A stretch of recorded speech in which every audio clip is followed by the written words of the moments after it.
Naiz irratian, bigarren kafea.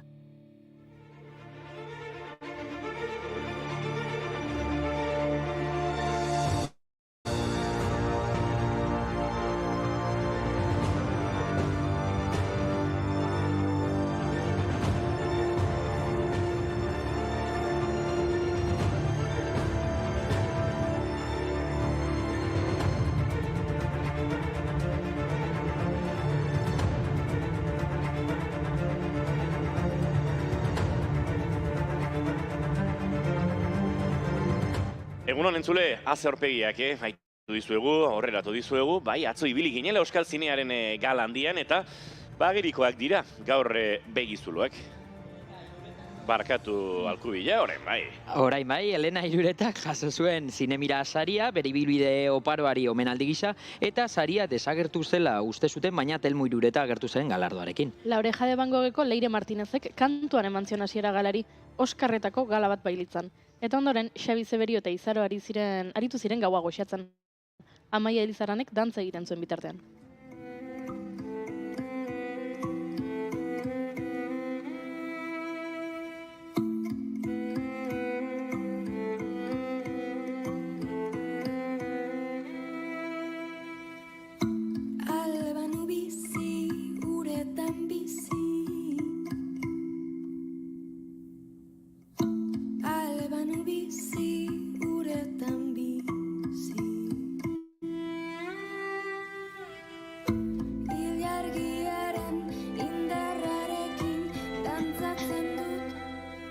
Uretan bizi bai, baina ur gutxi ikusi nuen nik atzo gala osteko festan kopatxo bat, dantza pixka bat, besarkadak, beste kopatxo bat.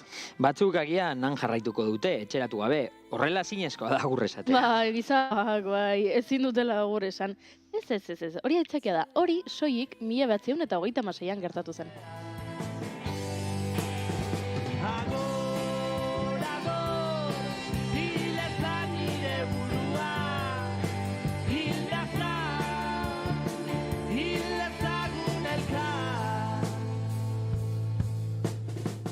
Izan ere gertakari bitxietan bitxien aipatu nahi dizuegu. Gaurko egunez, 1936an agur hitza debekatu zuen Lizarrako komandante militarrak, Ricardo Sanz Iturriak bando baten bidez. Horrez gain, izaera separatistuen edozein objektu jantzi egunkari mapa eta buruzagi separatisten erretratu, busto edo figura komandantzia militarren entregatzeko agindu zuen. Adibidez, Euskal Dantzetan erabiltzen den txistua. 48 orduko epean zerbait entregatu ez izanaren sumorik bazuten, militarrek etxeak miatuko zituztela adierazi zuen, arduradunak zigortuz.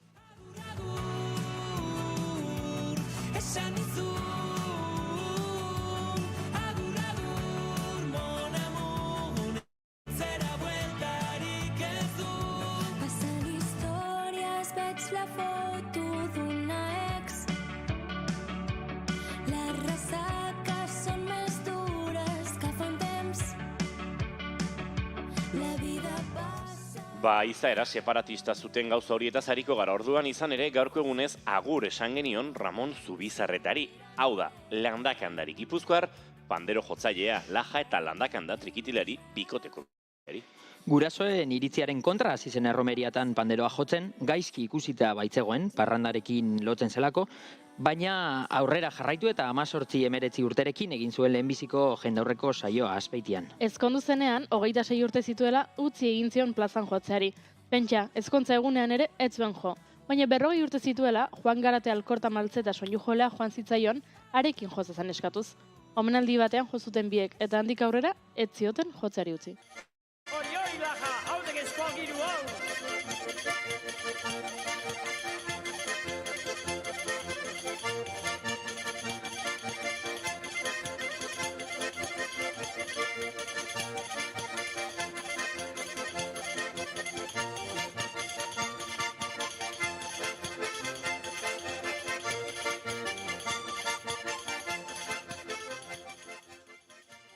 Lizarrako komandante hark euskara desagarrarazi nahi izan zuen bai, baina ez zuen lortu eskerrak gure hizkuntzaren alde borrokan jardun duten askok. Horietako bat izan zen Iñaki Beristain Uzgudun, gaurko egunez zendu zena duela 7 urte. Beristain euskal idazlea, Franziskotar fraidea eta euskaltzalea izan zen. Arantzazuko santutegiaren ikurretako bat, besteak beste santutegiko komunikazio arduradun aritu zelako hainbat urtez. 1978an Arantzazuko batzarrean parte hartu zuen. Arantzazuko batzarra Euskaltzaindiak hango santutegian eginiko batzarra izan zen. Han euskaltzainek euskara batzeko lehen arau multzoa finkatu zuten, hizkuntza idatzian erabili beharreko ortografiaren, morfologiaren, deklinabidearen eta neologismoen gainean. Eta Arantzazuko txostena izanarekin argitaratu zen.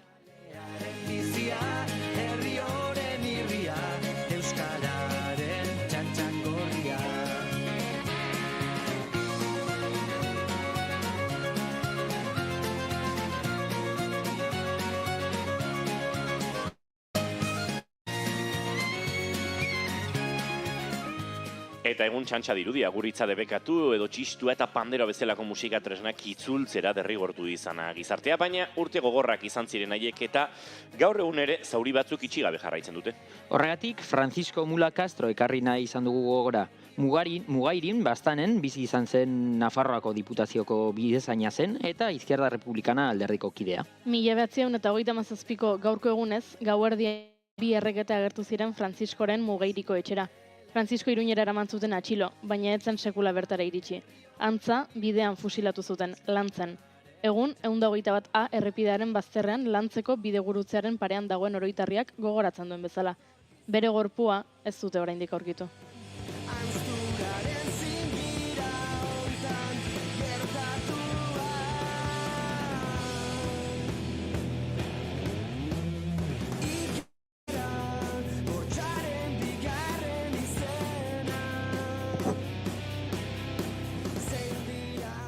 Baina tira zinemaldian gaude eta ez ditugu aktoreak aipatu gaurko egunez jaio ziren Catherine Zeta-Jones, Michael Douglas edo Mark Hamill besteak beste. Eta Will Smith, hainbatetan ikusi ahal izan ditugu bere lanak Donostiako zinemaldian, aktore eta abeslari estatubatuarrak gaur 56 urte egingo ditu.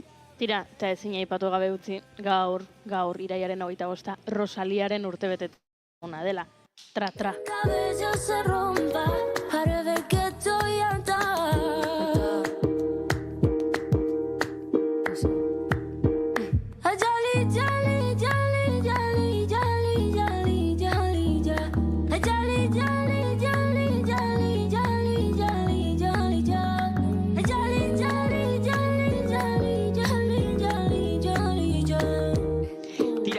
Gaur zer, Paula Ola konposatzailea dator, baita Paul Urquijo zuzendaria ere. Eta Mugaritz sinpan ni postre dokumentalaz hariko gara, hau gozea bapatean. Eta Jon Plazaola iristen den, esan digu saiatuko dela. Saiatuko da, bai, baina tira, ez dakit lortuko duen, Atzo gure gonbidatuen artean, festan egonetzen bakarrenetakoa. Bai, gero kontatuko izuzugu. Ziur etzela festan egon? Gauza gehiago, uste dut ez? Igual horregatik ez dalduko, Haien iskutuan ibilizan. Entzuleok iraiak 25 ditu gaur eta asteazkena da, nik atzo zine gure gonbidatu bati hautsa berotuko nuela, eta oraindik hortxe daukat, ez dudala erabat bere tokira eraman. Hemen txegara, zuekin urrengo 2 orduak igarotzeko prest entzuleok. Naiz irratian zarete, bigarren kafean ongietorri.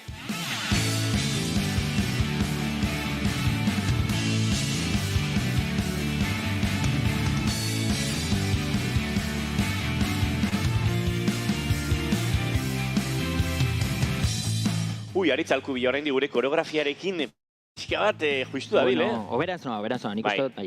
Bai, denboraldi hasiera, lehen urtean ere ikasgaia oraindik erabat menperatu gabe zenuen, den ari zaizu pilatzen. Bai, baina aurten irakasgaia errekuperatzeko intentzio guztiarekin, bai. Ados. Aritz Alkubila, egunon eta ongietorri. Egunon. Koreografia badaki, baina guraren arabera, desberdin ateratzen zaio. Goiuri ez eizarandi, egunon? Egunon. Hemenik galdetu dute, atzo Goiuri ibili zen parrandan. Ez? Ez? Ez? Ez. Ez nintzen parrandan ibili? Bale. Zini galdetu du. Ez dakit. Bueno, zaretingo naiz, Hizketan ari zaizuena, Iñigo Asensio Lurbide gaur bigarren kafeak 8 eta 25 du, goizak 10 eta 18 minutu, iraiak 25, gu 4 dagoeneko hemen, eta laizzer gehiago izateko asmotan urrengo 2 orduetan zuekin bat egiteko. Intentzioarekin ongietorri, bigarren kafean zarete, naiz irratian.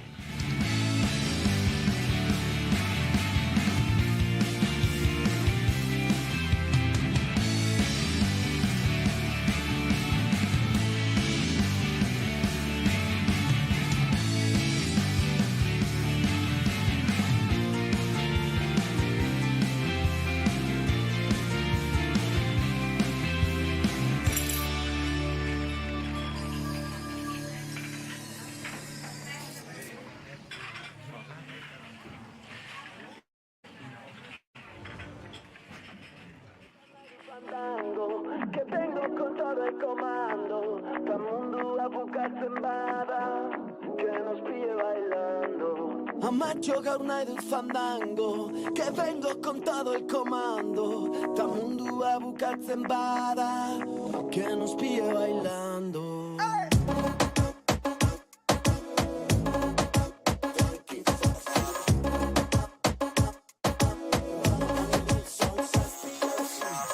Depositoa ezin bete, egunero lanean tatxidoak zarete.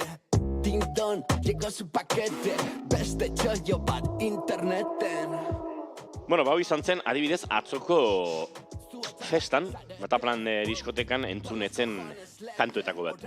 Baina ez inork eskatu ez zuelako, baizik eta diak etzekielako dupla zertzen eta nasti fandango edo fandango nasti hau, zertan zen, eta nik uste proposamena egin ziotenean pentsatu zuela, fandango batek orain ez duen pegatzen, zer da jende hau. Kontatuko dizuet atzoko festaren inguruan, ze honetik izan zuen, baina txarretik ere, tirakasita gauzatxo batzuk aipatzekoak lirateke.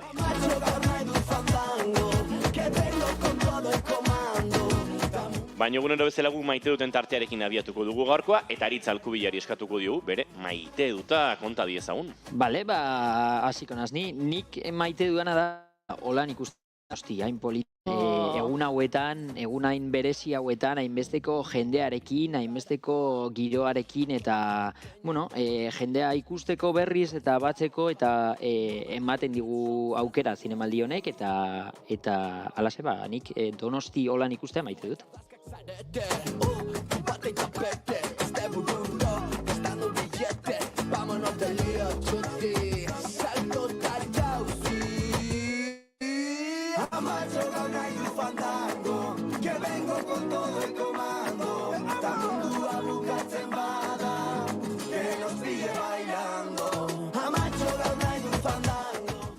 Bueno, behin hemen aurkezpenak egiten hasita, oraindik aurkeztu ez dugun, baina gurean den Imanol González Gurrutxaga. Imanol, egunon. Kaixo, egunon. Atzoko festaren kuko ere bada Imanol, gero hartuko dugu tartetxo honen inguruan aritzeko, baina lehenengo Imanol, zein da zure maite duta, edo ze azpimarratu nahi duzu zinemalditik, ibili zara, ikusi duzu, aspaldi ez dugu zurekin hitz egiteko tarte hartu. Berez daukat pendiente guandik, maite dut bat, nahi etela rekuperatu noiz baiten, baina inoz ez da momentu ona. Kasu honetan ez daukat honekin lotzeko pelikulak, ez daukat honekin lotzeko ezer, baina bai egia da maite dutela pelikula bat ikusita gero, pixkat zure kontroletik kanpo, sentitzea pelikula hori zure kontroletik kanpo ateratzen nahi dela, eta ez zela irulertzen, zula zen nahi dan pantalla hortan, baina gozatzen nahi zela eta disfrutatzen nahi zela berdin-berdin.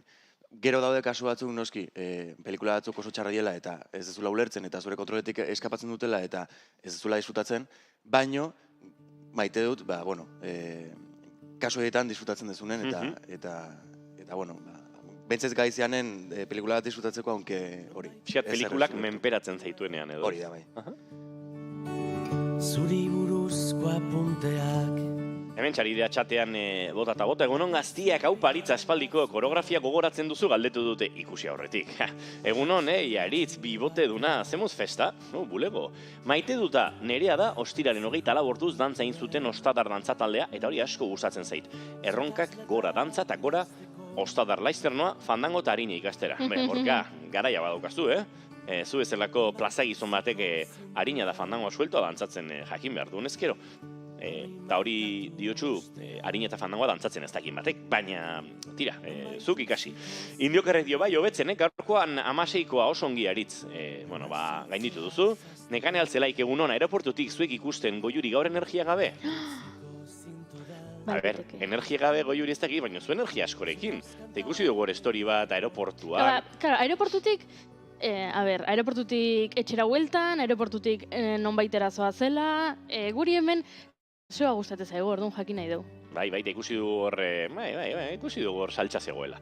Intujai teatrok dio, mai Gorostiaga pozok dio, haupa ekipo, benetan gaur Paul Urkijo, urrezko kalabaza saria. Gora ipuiak eta zinea, Gora. Urrezko kalabaza saria 2008 galdetu egiten du. Zergatik galdetzen du. Ez, galdetzen du, ea, Ah, Paul bea, Urquijo dator, bai. hori. Bai. Hau da, Badator. Paul Urquijo Urrezko dator. kalabaza sariduna, 2008 loko Hori da. urrezko kalabaza sariduna, gurean izango dugu, ezaek zinemaldian emango dion sari baten arira, baina bai, ipuinak eta zinearen inguruan bihar Mai Gorostiaga Pozorekin aritzeko aukera izango dugu, eta gogoz gara, hemen edozein aitzaki baliatzen dugu, ipuinak falta ez daitezen bigarren kafean. Goiuri, zein da zure maite duta? Ba, begira, orain zinemaldian gaude, aste honetan bigarren kafea hemendik egiten dugu, Kursal paretik zinemaldian, eta nik azkeneko egunetan sekolako inbidia sentitu dut, ze entzun ditut, bai, aktoreak, ekoizleak, zuzendariak hizketan, Inigo gurekin ere komentatu dute, prestatzen ari naiz, pelikula bat, urtarrian estreinatuko dut, euskera hutsean beste lan luze bat, bani hasiko naiz orain Madrilen proiektu batean, nik castinga egin dut, eta mundu guztiari zen urrengo proiektuen inguruan hizketan, ezta? Eta, inbidia sentitu non, eta esan non, aizu, bigarren kafean ere badatoz gauzatxoak.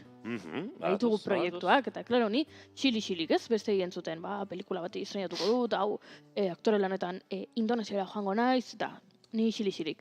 Nire maite duta da, gauzatxoak datuzela, eta orduan nola gauzatxoak datuzen, atzo junitzen inspirazio bila.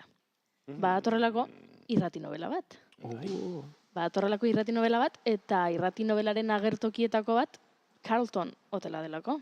Eta Carlton hotelera joan zinen? Joan nintzen, atzo Carlton hotelera, inspirazio bila. Bilbora. Inspirazio bila, gure urrengo proiektua prestatzen jarraitzeko. Eta nire maite duta da, guk ere, bigarren kafean, baditugula urrengo proiektuak gauzatxoak datuzela, eta agian zinemaldian ez ditugula estreinatuko, baina estreinatuko ditugula. Eta jendea adi egotea nahi dudala. Zelako jaipa. Ikusten ze jaipa, hori da egiten ari nintzena. Hori egin nahi nuen. Osea, jaipa egin nahi nuen, ze nik uste dut jendeak jakin behar duela, hemen ez direla mori artitarrak eta... Eta txintxuatarrak eta soilikola proiektua haundiak egiten dituztenak. Hemen bigarren kafean, hemen naiz irratian segulako proiektuak egiten ditugu baitere. Bai, den ondo. Eta zerretu ego, Juri. Maite Bidarte, ondo zara? Etarri da, Maite Bidarte. Gero, ireki bar dugu kotilleoen lehioa, esan dute, Maite. Pegilekuna lankideak eskatu digu antenan zuzenean, beraz, gero momentu batean eskatuko izugu gurekin eseritzeko. Ondo? Entzulek ez entzuten, Maite, Ez, baina hemen dabil, Maite Bidarte. Zera esan bar nuen, bat, Goiuri, Carlton hotelak lehen behintzat egiten zuen gauza bat, eta da, zure urte betetze egunean, suita eta txampain botila eta guzti, oso prezio honean utzi. Baina soilik zure urte betetze egunean. Ni iritsi nintzen ateraino eta atean lan egiten duen gizonarekin hitz egin nuen. Oso ondari zara. Nintzen ausartu gehiagora. Baina jakizu, entzulea jakin dezala, olako kapritxo bat eman nahi badute, urte betetze eguna da. Hori bai, aste arte buru zuri batean egokitzen bada zure aurtengo urte betetze eguna, aste arte batean joan marko duzu. Ez du balio, aste artean izan zen eta larun batean, eta hori lehen ozen behintzat. Behin egon nintzen. Zure urte betetze egunean? Bai, gonbidatu ninduten, ara.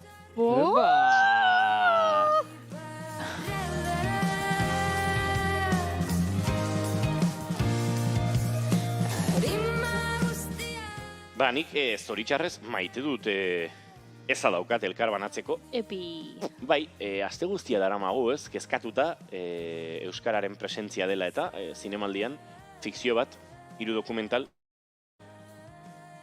fikzio hori ere ez da erabat euskeraz gertatzen, baina tira, ontzat emango dugu, esango nuke historiak ere nolabait zilegiztasuna ematen diola gazteleraz dauden tarte horiei, badu, movimendu migratorio batekin lotura eta nik erabat logiko ikusten dut, baina pelikula bakarra. Atzo euskal zinearen gala izan zen. Horrere euskararen presentzia ez da baidatzeko izango litzateke, baina ondoren festa izan genuen eta festa hortan esan dut gauza asko egon zirela, baina ez genuen euskal kantu bat entzun lehen 3 orduetan, eta bertan ateak itxi zituzten arte egon ginenok, alako kanpo analisi bat egin bertzelako, festak iraun zituen 6 ordu terditan edo 7 orduetan, euskal kantuak 3 izan ziren. Eta uste dut, zerbait hausnartu beharrean gaudela, euskal zinearen festan eta euskal zinearen galan, euskarak alako presentzia balin badauka, eta enago euskal sortzaileen defentsatik hau esaten. Akaso horregatik ere bai, baina euskal sortzaile batek festan bere musika jarri edo jarri, akaso bizitzatzea aldatuko. Baina gizarte bezala eta euskal zinema, eta euskarazko zinema ardatz behar luken mugimendu batean horrelako koherentziarik ez egotea, eta iruditzen zain nahiko tamalgarri izan zela, eta zer pentsatu eman behar digula.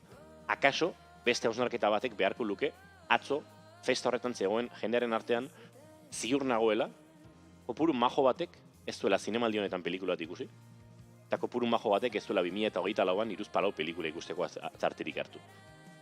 Ez dakit, oso ondo, atzoko festa, norentzat, eta nondik zegoen eginda.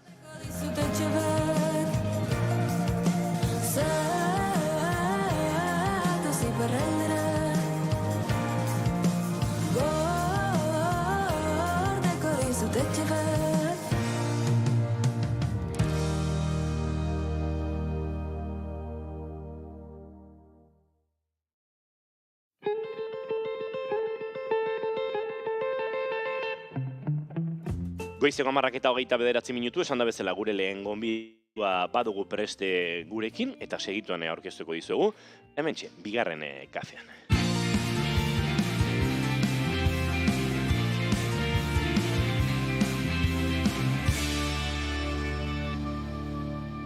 Emaiozu bigarren aukera bat egunari. Naiz irratian, bigarren kafea.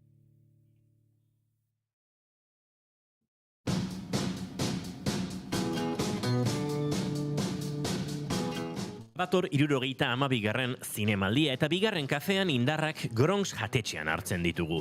Zurriolan, kursalaren pare-parean, zinemaren izarrak nazioartekoak dira, baina janaria bertakoa 0 kilometrokoa. Goizeko 8:00 gosariak martxan dituzte eta baita guretzat ere.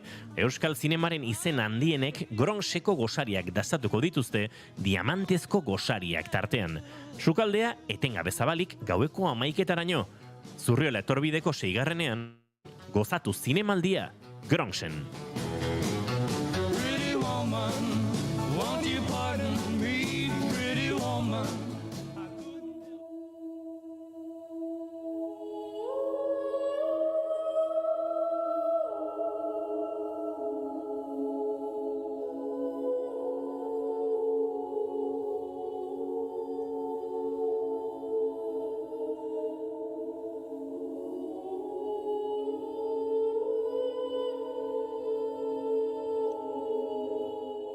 Giro goxo eta leunean egingo dugu aurrera, musikak ere hala eskatzen digulako. Gure diamantezko gosarien tartera gonbidatu dugu, zinemaren esparruan dauden alorretan, akaso ederrenetako bat musikaren sorkuntzan diarduena. Lehenago ere bigarren kafea gurekin hartutakoa da, baina larun batean belodromoan izan zen kontzertu zoragarri horretan, bere hainbat obra interpretatu zituen Euskadiko Orkestra Sinfonikoak eta inguruan ere osatu ziren bestelako musikari eta bidelagunak, eta gurean nahi genuen Paula Olaz, egunon eta ongi etorri berriro bigarren kafera.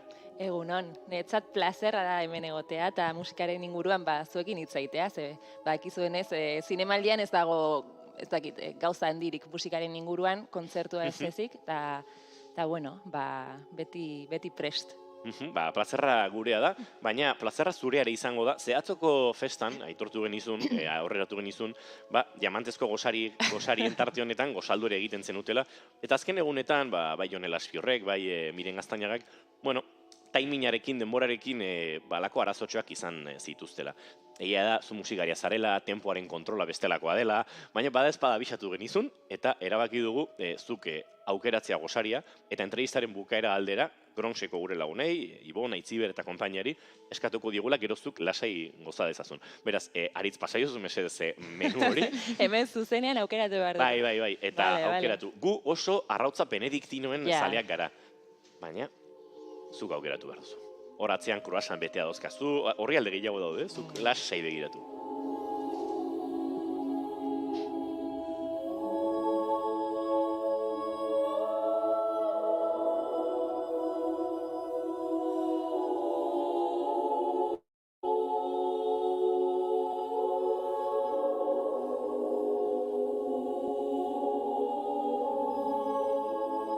hortxe dugu Paula Olaz menua arakatzen aukeratu duzu, pentsatu duzu. Bai, ja da, badakit bai. Zer nahi duzu? Hori Benediktin arrautzoiek, nola ez? Eta gero tosta normal bat, osea, aguakatearekin. Ados. Listo. Hori entrevista bukarerako eskatuko dugu, Imanol, beraz lasai, eta hortxe izango dugu. Iniok ere galdetu dut, festan jendartean euskera entzuten? Bai. Festan euskera entzuten zen. Bai, esan nuke nagusiki euskera entzun zela atzo festan, jaten eman ziguten, edaten eman ziguten, eta, nolabait, festaren alde ilunarekin bakarrik ez geratzearren, esango dut, festak izan zuela oso honetik, horrelakoetan gertatu diren bezala, jende askorekin topo egiten duzula, eta horre, Paula, uste dut, gustora aritzen garela, ez azkenean, zinearen inguruan diardugunok, zinearen inguruan edo eta kazetaritzan ere diardugunok, edo jende asko ez dugu maiz ikusten, eta horrelako aukerak askotan izaten dira itzakia perfektua jendearekin nolabait eguneratzeko eta jakiteko zertan zabiltzan eta horrelako kontuak, ez? Bai, gero egia da aspergarria izan daitekeela bai, bakarrik lanaren inguruan hitz egitea. Eta normalean ikuste gure artean ez dugula lanaren inguruan hitz egiten. Osea, ja kuadrilla antzeko bat bilakatu gara, Euskal Zinema lan egiten dugunok, eta azkenean galdetzen zu zer moduz doa bizitza, baina ez duzu diozu galdetzen. Adibidez atzo, estirekin, gure gauzei buruz, esti urrisolarekin, gure gauzei buruz hitzen genuen. Osea, ez nion galdetu badakidala, beste pelikula batean dagoela lanean, baino gustatzen zaigun ikuste lana pixkatuztea, batez ere olako festan, ez? Euskal Zinemaren festan, hori lagunak garenez, beste gaien inguruan hitz egitea ere... Beharrezkoa da. Bai. Bestela lan gaindosia eta ezin diozu antxitateari egin, ze agian agobiatu daude proiektuarekin eta festara joaten zara deskonektatzeko eta festan mundu guztiak proiektuaren gatik aldetzen dizu eta azkenean ez da festa. Azkenean lana bilakatzen da eta festa da festa eta lana da lana. Bai. Egin behar dira. Atzo topatunen aspaldiko lagun bat eta zer moduz bizitza eta bere umeak bi urte eta erdi ditu. Bida, egunerak eta beharrezkoa zen, baina 2 urte eta erdi berandugu enteatu nahiz ama izan zela. Ostras, igual pixkat geratu behar dugu eguneratzeko ze pixkat galduta gaude eta bai, esango nuke aspaldi egon gabe eta baraz denetarako ematen du. Jende askorekin lan azaritzeko eta egia da, pixkat bizitza zera aritzeko eta... Gizu egiten duen jendeak niko TikToken ikusi dut lagunekin elkartzen denean, aspaldian ikusi ez zituen lagunekin, PowerPointa egin bizitzaren eguneraketarekin. Ostras. Hau da, egon ginen azkenekotik, musukatu naiz, 7 mutilekin. Horietatik 3rekin harremana eduki dut, eta horietako bat orain nire senarra da. Grafikoekin eta guzti. Azkeneko ikusi ginenetik, enpresa honetan egiten nuen lana, baina orain aldatu naiz, eta hemen egiten dut lana. Eta orduan beste, horrela xe. Ez da gaizki. Proposamena.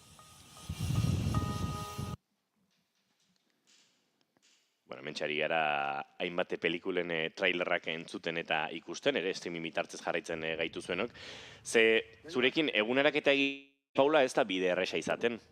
Zure webgunean sartu eta proiektuak ikusita, lehenguan konturatu nintzen, ostras, eta hau ere egin zuen, eta azken urteak ez dira makalak izan, esango dugu onak izan direla, baina gero aztertuko dugu lehenguneko orkestaren kontzertua ze, 4 pelikula izan ziren bertan, zuk eginako musikekin ordezkatuta, 4ak 2008koak dira.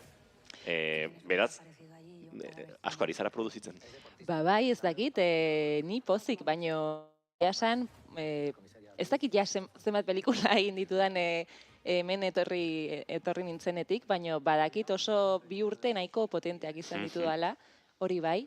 Baina, gutxienez, egite ditut pelikula, ez dakit, komertzialagoak eta gero beste alternatiboagoak edo autore kutsu horrekin ere, zer ikusia duten pelikulekin ere lan egin dut. Orduan, pixkat orain adibidez serien munduan sartzen ari naiz, plataforma handiekin, eta pixkat egia esan ikusten ari naiz nola aldatzen doan ez dakit, panorama. Ze oso desberdina da, euskal zine, ez dakit, indarkeriaren oi hartzunean nik musika egin dut, oso desberdina da, Anderre Iriarte eta Maia Merinorekin lan egitea, ez dakite, Beranon Rojon, adibidez, entzun dugun soinu banda, Marta Nieto eta Jose Coronadoren pelikula komertzialago batean lan egitea baino, oso diferentea. Eta, bai, pixka nekatuta nago, esan behar dut, baino, azkeneko zurekin egon ginenean, ari zinen lan egiten, lan desente egiten. Nolabait orduan, ez da esan daiteken, Paula hola zen estanda hori ematen ari zela, da ari zinera gero eta lan gehiago egiten. Azken 2 urte hauetan akaso konsolidazioa iritsi da. Ja proiektuak badatoz eta pentsatzen du proiektu batzuk baztertu ere edo frenatu egin marko dituzula, volumen asko dagoelako hemen ja, ez?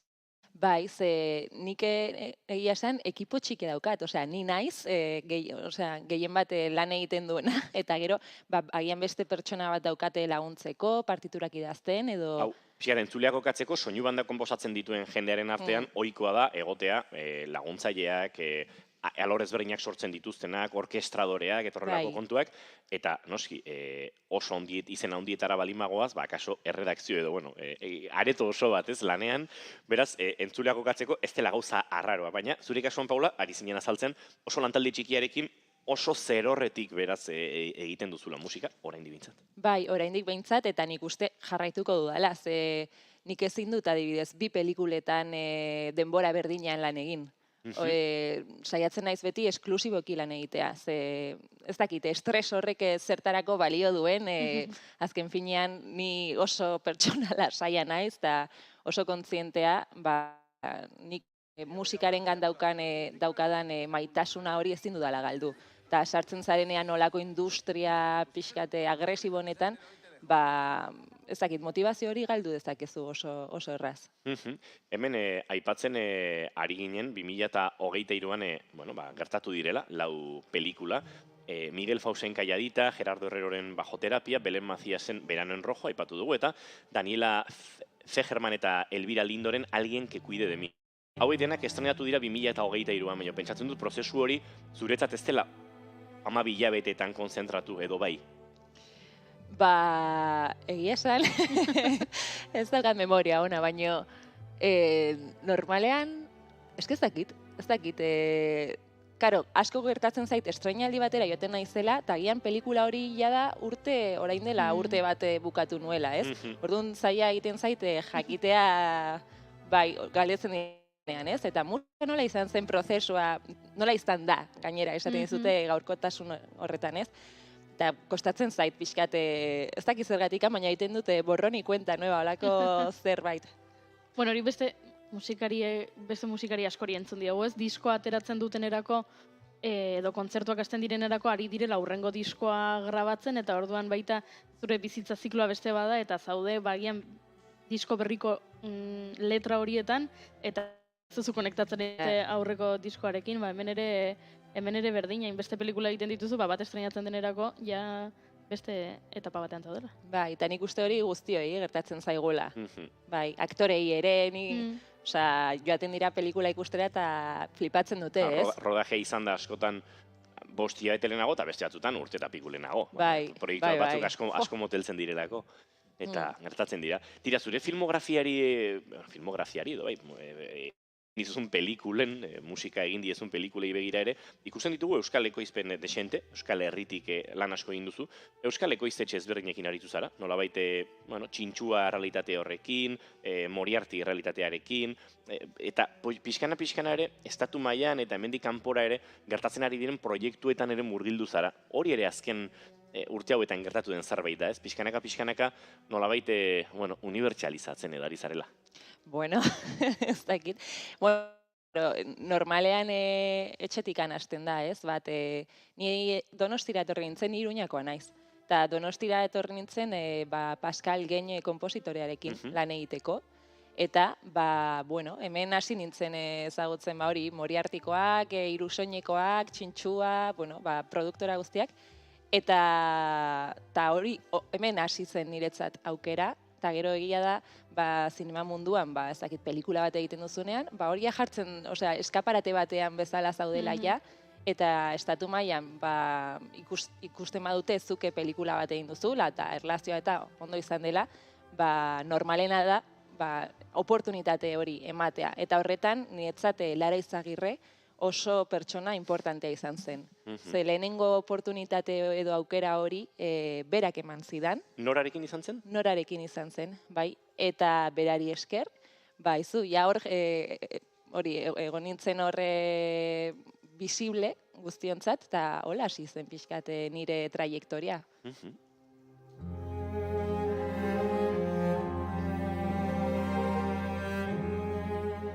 Konposatzaileari pelikula baten aurrean jartzen zaionean, pentsatzen dute, zabaltzen dela, lehendabizi paleta ikaragarri zabal bat, ez? Horren entzuten ari gara, oso orkestrala den, batez ere sokarekin egindako konposizio bat, baina oso bestelako musikak ere entzuten dizkizugu eta entzungo ditugu, eta hor, lehen erabaki horiek, lehen mapa, ez dakit, tematiko edo ze kolore, ze nondik hasi, hori izaten da abia puntua edo nolako izaten da proiektu baten abia puntu hori zuzendariarekin lehen bilerak, lehen harremanak? Bueno, zuzendari guztiak pertsonak bezala diferenteak dira. Batzuk musikalagoak dira, besteak baino, eta konturatu naiz, musikaria direnak, bueno, ematen du errazagoa izango dela komunikazioa, baino, keba, osea, kuriosoaz, kontrol gehiago nahi dute, beraiek ere kreatibak direlako musikan, baino nola hasten da, normalean nik muntai definitibo batekin, hasten naiz lanean, eta egiten du, elkartzen gara, zuzendaria eta ni, eta esplikatzen dit pixkat, psikologikoki eta emozionalki zen nahi duen berak hor helarazi, eta nik hori egiten dudana da pixkat interpretatu eta musikara eraman.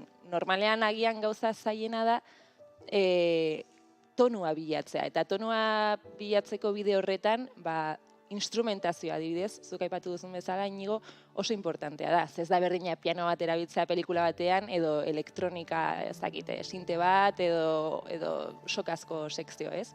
Sekzio bat. Orduan, horretan saiatzen naiz, batzutan ere referentzia asko jartzen dizkigute, horrek, alde positiboak eta alde negatiboak ere baditu. Ze nik nabarmentzen ari duana zineman gaur egun da, referentzia oso berdintxoak jartzen ari dizkigutela konpositorei, eta beraz, gure ahotsa pixkat galtzen ari garela. Bai. Erreferentziak aipatzen dituzunean, muntaiak badu musika bat, dagoeneko existitzen dena, lehenago beste pelikula batean erabili dena, ezagit galeriak ere agertzen diren horrelakoetan erreferentzia modura, gauza horiek gertatzen dira beraz. Bai, eta normalean, muntadorek ere musika behar dute, gero ere produktorei eta beste pertsonei saltzeko edo erakusteko, eta musikarik gabe film bat ikustea, nahiko biluzia da, bai, ordune asko erabiltzen duten muntadorek musika, eta niretzat adibidez, lehenengo aldiz, tokatu izan zait, orain nago Disney Plusen serie batean lan egiten, tokatu zait niri erreferentziazko musika aukeratzea. Hori oso positiboa izan daiteke.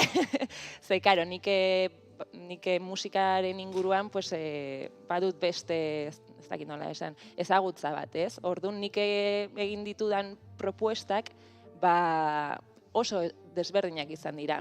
Montadore batek normalean izaten duen propuestekin konparatuta, eta horrela ere, nik uste gero musika originala sortzerako garaian nabarituko dela.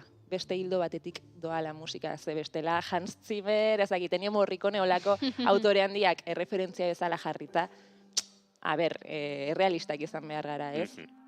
Gero ez dago orkesta bat 10 egunez grabatzeko horrekonturik pelikulan, eta hasten dira arazoak. Claro. Aizu, aipatu dituzu referentziak, aipatu dituzu zuzendari musikari direnak edo, beraz, gertatu zaizu zuzendari iristea da, eske momentu honetan visualizatzen dut oso garbi oboe bat behar duela izan, edo zer dakinik, imaginatzen dut hemen trompa bat sonatzen. Horrelako gauza zehatzetaraino ere gertatzen zaizu? Bai, gertatu daiteke, eta batzutan, ez dakit, adibidez, Amaia Merino eta Ander Iriarterekin indarkeriaren oihartzun film honetan, pianoa ikusten zuten beraiek, eta pianoa soilik.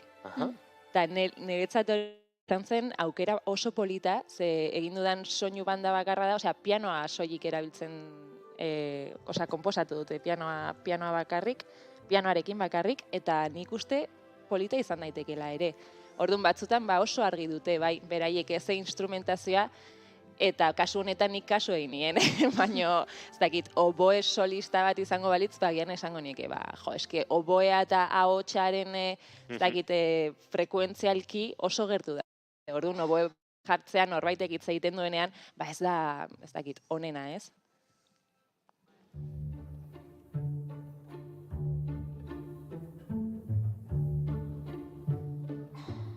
Amaitzen joango gara, Paula Olazek izango dituelako zereginak eta batez ere gozari bat gozatu behar duelako. Gozari famatu hau, jo, Bai, Gronxen gozariak, diamantezko gozariak dagoeneko iritsi dira, zinemaldira iritsi dira naiz irratira eta geratzeko iritsi dira gainera. Izaretelako gozatzen, eta beraz, aizue, apostuarekin jarraituko dugu, datozen edizioetan ere, eta datozen egunetan, goza dezazuen. Baina, zinemaldian zabiltza bueltaka, larun batean kontzertu berezi hori, pentsatzen dute, oso berezi behar duela ere, zure lanak, zuzenean, orkesta sinfonikoan, eta ikuste hori ere, izango dela, horrelako, momentu berezi eta goxo bat, ez? Bai, formatua oso handia da, eta normalean hori luxu bat da, gure kompositorentzat. Ze askotan ez duzu aukera orkestra sinfoniko gehi koru batekin lan egiteko, aurrekontuak direla eta batzutan ez da posible. Eta orduan, kasu honetan, moldaketak egin ditugu kompositore guztiok, ze, ustet Manel Gilek egin zuen Dartakan film horrentzat, orkestra sinfonikoa erabili zuela, gainera Nafarrako orkestra sinfonikoarekin grabatu zuten. Bestela normalena da sekzio txikiekin lan egitea eta orduan kasu honetan kontzerturako prestatu behar da moldaketa eta oso lan polita da. Beraz, lan guztia etzegoen egin da moldaketa hori prestatu dara eta gauzatu egin behar da. Bai.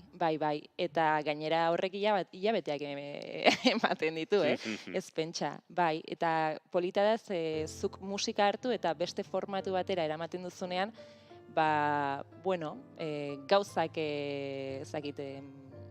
gauza berriak proposatzen dituzula bai, eta beste kolore bat hartzen duela zure musikak. Askotan beraz, jendeak pentsatuko du pelikuletan eta banda sonora grabatzerakoan ez daukazu belodromoan aurrekoan egontzen orkesta baten gorputza, ez? Bai. Hala da, eta gainera, Euskadiko orkestrak oso ondo egin zuen, Andre Maria Besbatza ere oso fin egon zen, eta polita batez ere nik aipatzen nuen kontzertuan hor den energi hori oso berezia dela. Ze pentsa estudioan normalean ni adibidez bakarrik egoten naiz, eta batean zure musikako olako dimentsioa hartzea, eta batez ere jendea hola isiltasunean egotea eta entzutea, hor sortzen den, energia oso magikoa da. Eta nik aipatzen nuen, energia hori saiatuko nintzela hartzen, momentuko energia hori, nerekin, niri akompainatzeko. Geratzen zen lan hauetan, bai. Ze ederra, geratzen zaizkizun lanak, batzuk hemen zinemaldian estrenatzen ari direnak, eta beste batzuk estrenatuko direnak. Eskuartean zer dagoenetik konta daiteke zerbait, edo behintzat zenbat proiektu dituzen eskuartean? Lehen aipatu den bezala, Disney Plusen serie batekin, nabil orain, eta gero, baditut, pelikula batzuk, gero niri asko gustatzen zaite musika korala.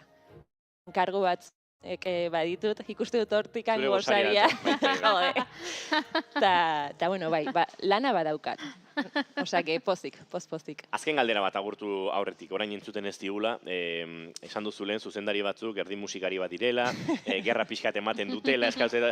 Paul Urkijo erresa da musika bat berarekin adosterakoan, ze kasualitate izan da, horrela kuadratu dira agendak, baina hemen daukagu zuzendari eta musika konposatzaile, dakidala behintzat, tarinko intzitu da.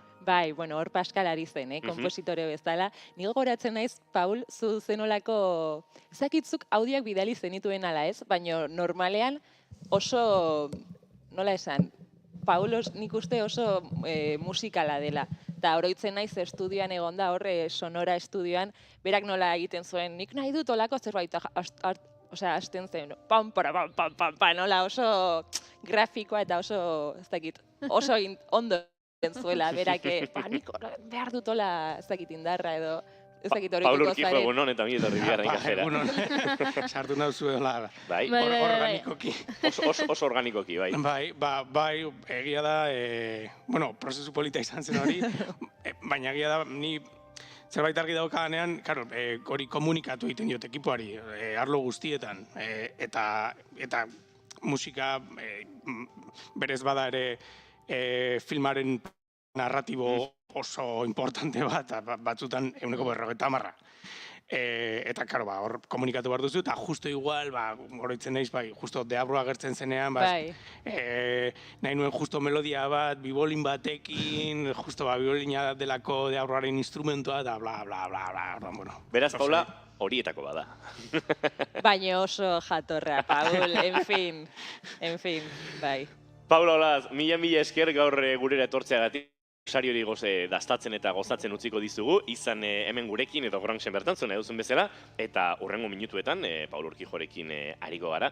Mila esker, Paula, luze hongo ginateke, baina badakit aukerak eta itzakiak topatuko ditugula etorkizunean, eta ez da itezela 2 urte pasa, hurrengoan gurekin bigarren kafe hartu bitartean. Osondo. Bueno, eskerrik asko. Agur. Ciao.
Gaur egungo eszenako zinemagile interesgarri eta sartenetako bat hartzeko privilegio handia daukagu hemen bigarren kafean. Euskal historia eta mitologia fantasiasko zinemarekin lortu duen zuzendaria, inor gutxik lortu duen moduan, kondairekiko eta Euskal Herriko folklorearekiko duen pasioa bere obra guztietan islatzen da, eta 2022an estreinatutako Irati etzen salbuespen bat izango.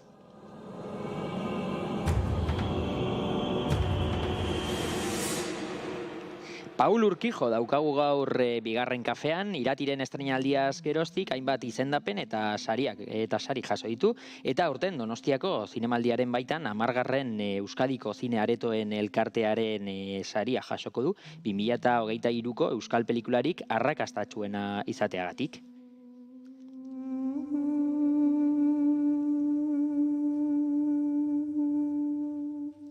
Iratik mitologia, historia eta fantasia nahasketa izugarriagatik ez ezik, gure herriaren aberastasun kulturala islatzen duen unibertso batera eramateko gaitasunagatik ere konkistatu du publikoa, eta hala geratu da zinema lehiatileko datuetan islatuta.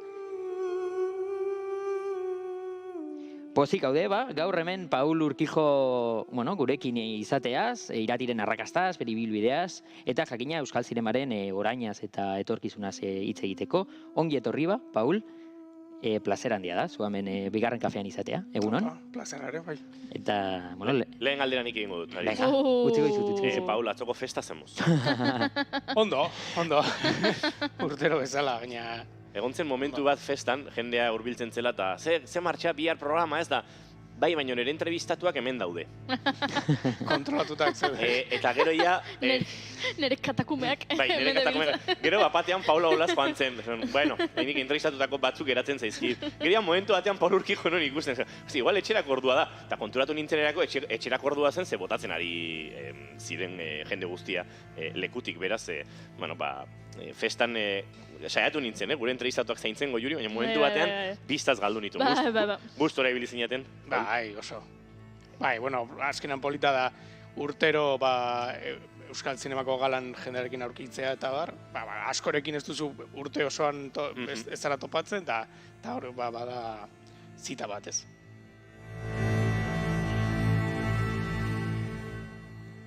Azaleko gaiak galdetu ditu nik, Aritz, hemenik aurrera dena zuretzat. Lehenengo eta behin animoajearekin, resakarekin, eta bigarrenez, zorionak, Paul, jasoko duzun sariarengatik. Bai, eskerrik asko. Egia esan, nik uste da pelikula bat jaso dezaken saririk politena, ez? Azkenan, datu horiek badira jendea aretotara, pelikulak aretotara erakarri dituela, ez? Orduan, publikoak egin du pelikula handia kasu horretan, era batean. Iratik ibilbide ikaragarria izan du, estreinatu zenetik. Nola bizi izan duzuzuk prozesu hori, sorreratik eta ekoizpenetik hasi eta lehiatian eta jaialdietan izan duen harreraraino? Jo, bueno, hori odisea bada, pelikula guztiak zailak, berez, ni beti diot, bi pelikula mota daudela. Existitzen ez direna eta existitzen direnak, ez? Ordan, hor tartean egiten den prozesu, ezinezko prozesu horretan, pelikula guztietan, bada prozesu luzea, neketsua batzutan, urte asko dira lana, eta prozesu ezberdinetatik pasatzen zara. Niretzako sekulako poza, txikitako historiek pantalla handira eramatea, imaginatu, ni aparte zinea maite dut eta zine zuzendari izatean niretzako sekulako sortea da, ez? Orduan, prozesua oso polita, gogorra ere, eta pelikula zaila da, ze rodaje ere komplikatu izan zen, eta bar, ikusi duzuea pelikula gertzen diren lokalizazioak komplexoak dira llegatzeko, eta bar, baina pila bat gozatu genuen rodajea, eta gero, bai jaialdietan, bai aretoetan pelikulak hartu zuen, jaso zuen harrera bero hori, ez dakit azkeneko brotxe eta zentzu guztia ematen dio odisea horri. Filmak euskal historia eta mitologian hasten ditu oso modu bisual eta boteretsuan. Gure lurraldean hain errotuta dauden gaiak jorratzea izan alda euskal publikoa konkistatzeko gakoa, igual? Bai, ni gustut badela parte importante bat hor, non historia guztia daude gure imaginarioan. Denok daukagu gure Basa jauna, gure Mari, ez, pixkat hor denon parte da txikitatik erabatean edo beste jaso ditugu historiaiek, bai, izan daitezke elezarretan irakurrita, edo amonak kontatuta, edo eta Zutagarreko Mari abestia entzunda, edo forma askotan, ez? Orduan, nik uste, jendeak, enteratu zenean nolako pelikula, ez dakit, Mari agertuko zela pelikula batean, jendeak jakina izuen aber zer nolako izango zen. Gero hor bazegoen handikapa eta niri beldurra ematen zena, ea jendeari gustatuko zitzaion edo ez, errepresentazio hori, ez? Hor erreflexio sakon batzuk daude, ikonografia hori gauzatzerako orduan, eta badirudi jendeari gustatu zaiola, ez? Orain perspektibarekin ikusita hori esan dezakegu, gustokoa izan dela, eta baita Euskal Herritik kanpo, baita igual euskal mitologia eta euskal simbolo horiek Euskal Herritik kanpo ateatzeko aukera bat izan dela esan dezakezu? Bai, gertatu da gauza oso polit bat. Ja errementarirekin, euskararen kontuarekin eta euskal kulturarekin ja ikusi nuen jendeari atzerrian interesantia zegoela. Baina iratin agertzen diren pertsonea mitologikoak unibertsala dira ere. Aurkitze ditugu Basa jauna existitzen da beste kultura batzuetan, edo Mari ama jainkosa unibertsala daude kultura askotan, eta ez dakit, adibidez, Brasilen aurkeztu nuenean jaialdi batean, jendeak bere egiten zuen. Ostia, hau bada guk daukagun ama jainkosa bat, edo oianeko erraldoi hau ere badago, ez? Eta hor konturatzen zara nola mitologia badagoen puntu bat oso interesgarria dena, ni gaur egun gehien interesatzen zaidana dela, mitologia konparatua, dela transversala, eta horrek egiten gaitu denok berdin, erabatean, ez? Ja ez da en plan, ez gurea bakarra da, eta baizik, eta bidaiatzen dutela historia hauek, eta depende ze kokalekutan dagoen jendea, bere prismaren bitart forma ezberdinak ematen dizkio. Eta gure kasuan ere, hizkuntzaren bitartez, beste forma bat ere. Hor, Paul, aipatu dugu sarreran, Mai Gorostiaga lankidea gainera agurtu gaitu esan ez, Paul gaur dago eta Urrezko Kalabaza saria. Bueno, entrebizatu zintugu momentu hartan ez, Urrezko Kalabaza saria eman behartzi zuten hartan. Hor badago nolabait lotura hori ere, aipatzen ari zarenarekin, ahozkotasuna, kultura ezberdinen arteko parekotasun narratibo edo mundu ikuskera horiek badirela horrez, eta pentsatzen dut hortik ere tiraka torkizunerako eta historia asko daudela erabat norbaiten sorkuntza edo estimula dezaketenak, ez? Zurea, kasu honetan. Bai, berez, historia infinitoak daude. Gainera, historia guztiak pertsona ezberdina historia berdina pertsona ezberdina batek kontatuta, historia berri bada. Eta denboran zehar historia berdina, historiako momentu ezberdinetan, historia berriak dira, ez? Ez da, iratien izango genu 80. hamarkadan, beste historia bat izango litzateke. Eta 20 urte pasata, beste perspektiba bat eukiko dugu, ez? Orduan, mipuinak eta historiak politak dira, gizartaren erradiografia bat ikusteko erabatean, ez? Eta hor, mitologiak daukan gauza bat da, hain zarra dira historia hauek, oraindik patente direla eta funtzionalak direla. Oraindik gu ikusi gaitezke representatuak historia horietan, gu islatzen dugulako, ez? Gure izana historia horietan. Segituan jarraituko dugu Paul Urkijorekin hizketan, baina saltotxa egingo dugu estudio zentraletara, azken ordukoaren bila joan behar dugulako, eguerdiko 11 gainera behar genuen, eta hemen guztorarekin hizketan, eta pasa egintzaigu, baina bagoaz esan da bezala, azken ordukoaren bila, Itxaso Leon lankidea bertan dugu, eta Itxaso egunon. Bai, egunon, Inigo. Kontatu behar dugu, Bermeoko Anderdeuna kaleko obra batzuetan hodi bat hautsi dela eta gas iesa eragin duela gaur goizean, udalak sare sozialetan jakinarazi du hori. Inguruko etxe bizitzetako leihoak ixteko eskatu die udalak eta inguru horretara ez hurbiltzeko. Suhiltzaileak lanean ari dira uneotan, arazoa lehen konpontzeko.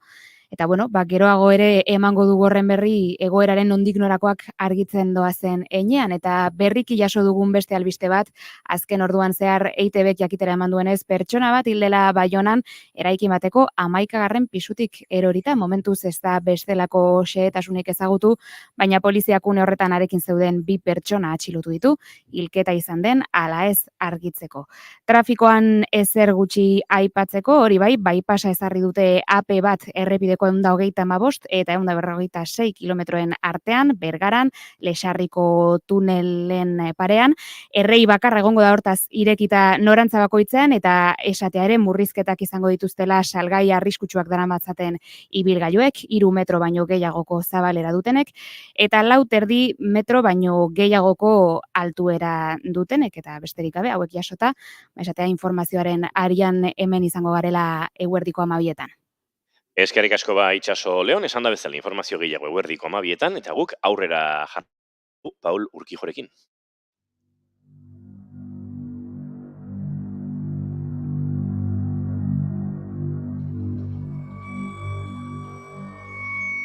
Ari gara, Paul, nolabait narratiban, gidoigintzan, oinarrian dauden historioetan, eta nolabait ulertu nahian ere, iratik izan duen arrakasta hori, nolabait arrakasta bera izan delako, ez, sariontara eta itzakiontara ekarri duena, baina agian arrakastaren atzean ere, historiatik badago nolabait, hemen iruditan eri gai ikusten, faktura tekniko bat, apostu bat, ambizio bat, euskal zine orokorrean nahiko zine minimalista izan hori da, eta nolabait horrekin ere apurtu du iratik, ez, bada ziurrenik zuzendari eta ekoizlen ikuspegitik hirukoitza den aurrekontu batekin egitea gustatuko litzaizueken pelikula bat, baina era berean asmo, ambizio handiarekin nolabait ikuslea jarri duena euskal pelikula baten aurrean eta ze pasatzen da hemen, ez?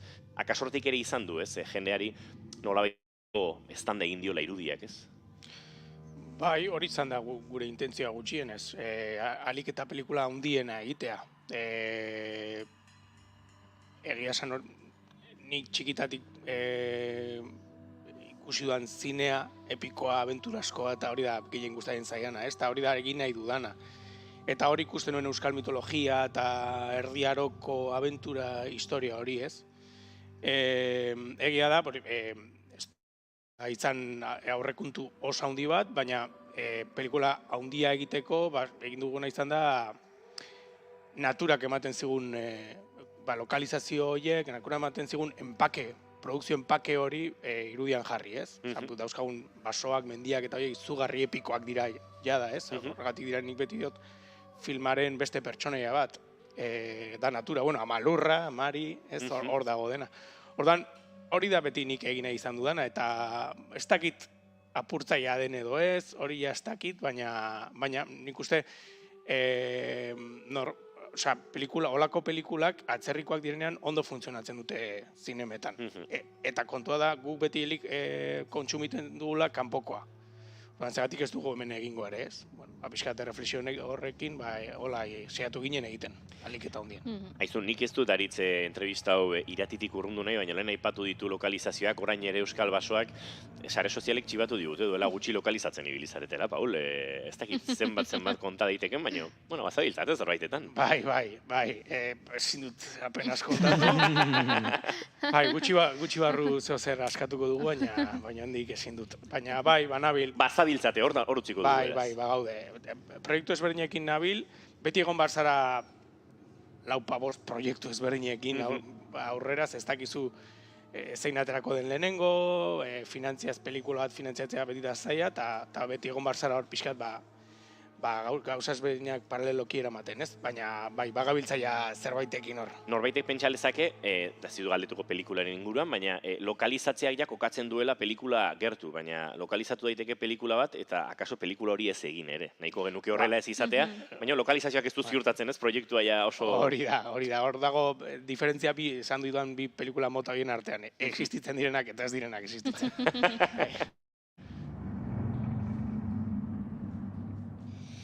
Eta, bueltatuko gara irati pelikulara. Baldago, sarien eta inguruan, baldago gehiago harritu edo unkitu zaituen sariren bat, edo jaso dozun aitorpen berezirik, edo?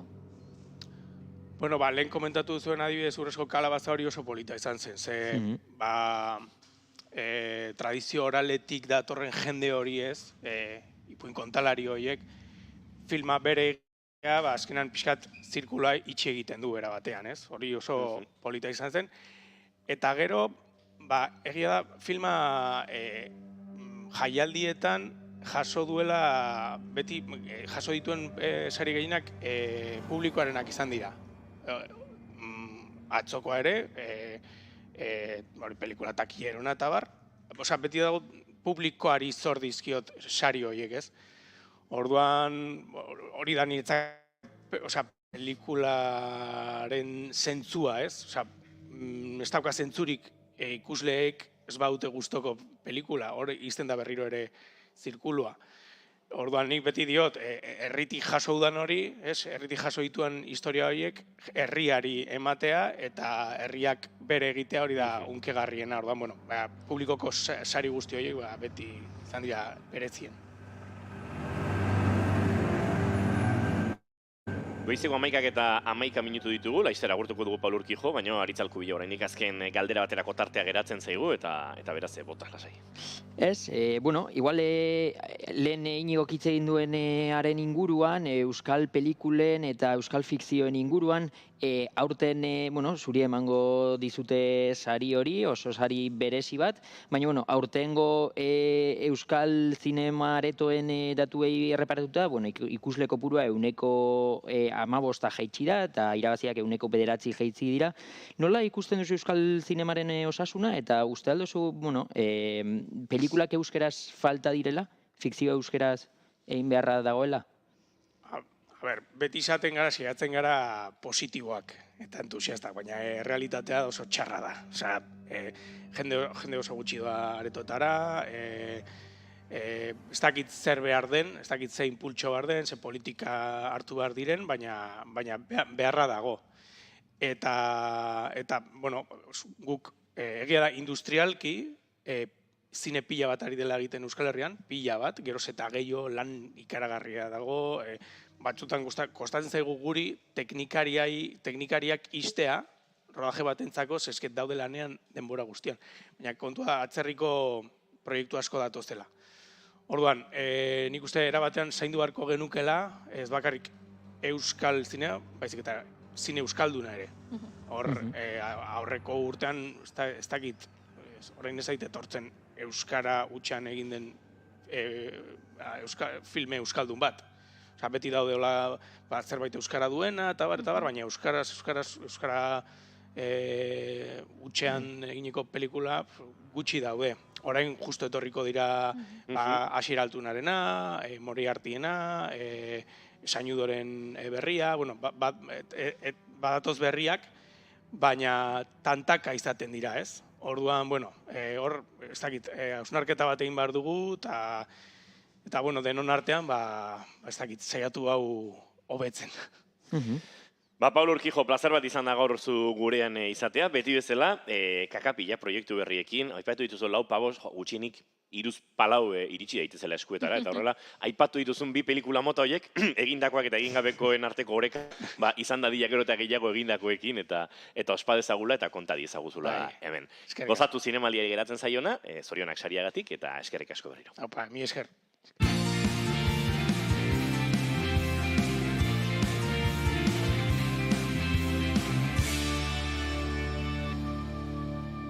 Emaiozu bigarren aukera bat egunari. Naiz irratian, bigarren kafea.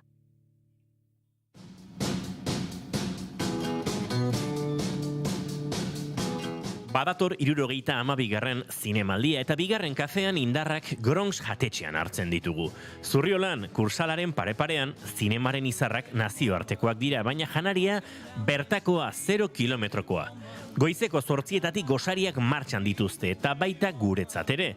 Euskal zinemaren izen handienek Gronxeko gosariak dazatuko dituzte, diamantezko gosariak tartean. Sukaldea etengabe zabalik gaueko 11:00. Zurriola etorbideko 6. gozatu zinemaldia Gronxen.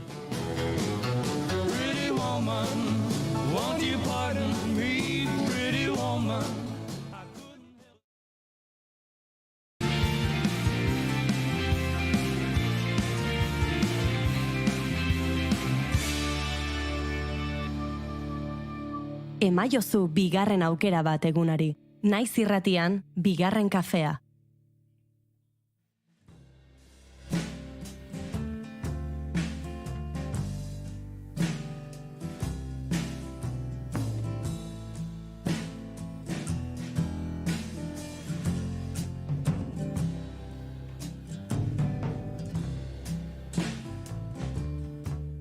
Van Goghen eguzki loreak versus loreatzak, Da Vinciren Gioconda versus Janamia, Hokusairen olatua versus Pinazi Nugata, Botticelliren Venusen jaiotza versus munduaren zilborra.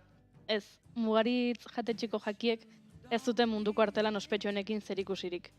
Gehiago dute agian arte modernotik. Badira Mondrianen New York One, Mauricio Catelanen komediante edo Duchampen Fontaine. It's not like we planned it. You tried to stay. Baina kuadro abstraktuekin ez ezala, nekez esango du norbaitek, hori nere semea egin dezake. 30 pertsonako lantaldea baitago Mugaritz jatetxeko menuaren atzean. Nazioarteko eta bertako sukaldariak zientzialari ero moduan laborategian. Eta horixe kontatu nahi izan digute Mugaritz Sinpani postre dokumentalean.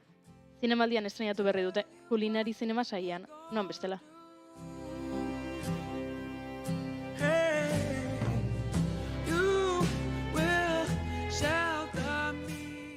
Eta dokumentala hitz egiteko gurera gonbidatu dugu Jon Ezeiza, egunon? Egunon?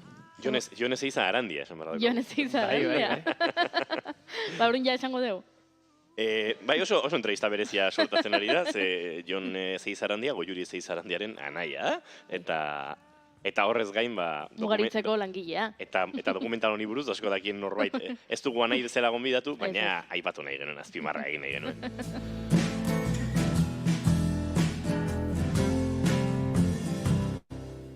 Bueno, aipatu dut nik artea eta jakiaren dikotomia eta dokumentalean momentu batean hori aipatzen da ez, agian ohituta gaudela gastronomia hedonismoarekin lotzera eta plazer hutsa izan dadila joatea jatetxe batera, baina agian plazera sortu beharrean pentsamendua sortu behar duela, eta uste dut esaldi horrek ordu eta laurdeneko dokumentala laburbildu dezakela, ezta? Bai, hala da. Guk askotan esaten dugu tripa edo gorputzari jaten ematen baino, buruari edo adimenari ematen digula jaten. Badaude leku asko, oso ondo jateko, zapore aldetikan ondo jateko, Mugaritz beste zerbait da, eta nik uste Paco Plaza dokumentalearen zuzendariak oso ondo hartu digula erritmoa eta izatea, eta dokumentalean hori erakusten da, ez? Badaudela jateko beste era batzuk, eta oso sakon buruan sartu dauzkagun ideia asko zalantzan jarri daitezkela. Ze aipatu genezake Mugaritz izan dela urte luzeetan zehar munduko jatetxe honenen top 5ean egon den jatetxe bat, oraindik ere badela zerrenda ugaritan agertzen dena Michelin izarrak dituen jatetxe bat, Andoni Luisaduriz badela munduko sukaldari honenetako bat, baino egia da badagoela jendea joaten dena eta haserre ateratzen dena Mugaritzetik. Bai, asko, eta oso haserre. Dokumentalean ere ikusten da. Baina, bueno, nik uste mugan zaudenean, eta Mugaritz izenak dien bezala, ez? Mugako baritzaren azpian gaude, baina kontzeptu aldetik ere oso mugan gaude. Mugan zaudenean eta esan bezala jendeak oso finko dituen ideiak zalantzan jartzen dituzunean, beti dago tentsio momentu bat, eta dago jendea oso pozik eta oso inspiratuta irteten dena, eta oso normala den bezala, badago jendea, ez zaiona bate gustatzen eta gorroto gaituena. Niko egoan dut, durera urte asko Mugaritzera joan eta bazegoela ja proposamen kontzeptual horretan, jalearentzat alako proposamen garbi bat, ez? 180 minutu gozatzeko, edo 180 minutu pairatzeko. Xat Jin eta Janaren joku horrekin, eta, bueno, bi bideak ematen zizkion jaleari. Gu 5 pertsona joan ginen, 3 gozatu genuen eta bik beste bidea hartu zuten, eta orduztik askotan izan ditugu eztabaidak horren inguruan. Niri kontzeptu hori maigainean topatze hutsak ere jarri ninduen ja oso alde.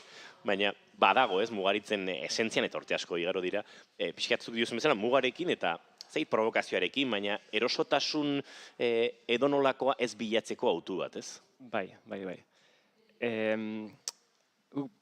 Beti saiatzen gara, egiten dugun guztiak zentzua izatea. Ez provokazio batik. Provokazio balin badago, edo plateren batean provokazio balin badago, badaka zentzu bat. Eta zuek esandako talde handi hor, hilabete asko pasatzen ditu, zentzu hori bilatzen.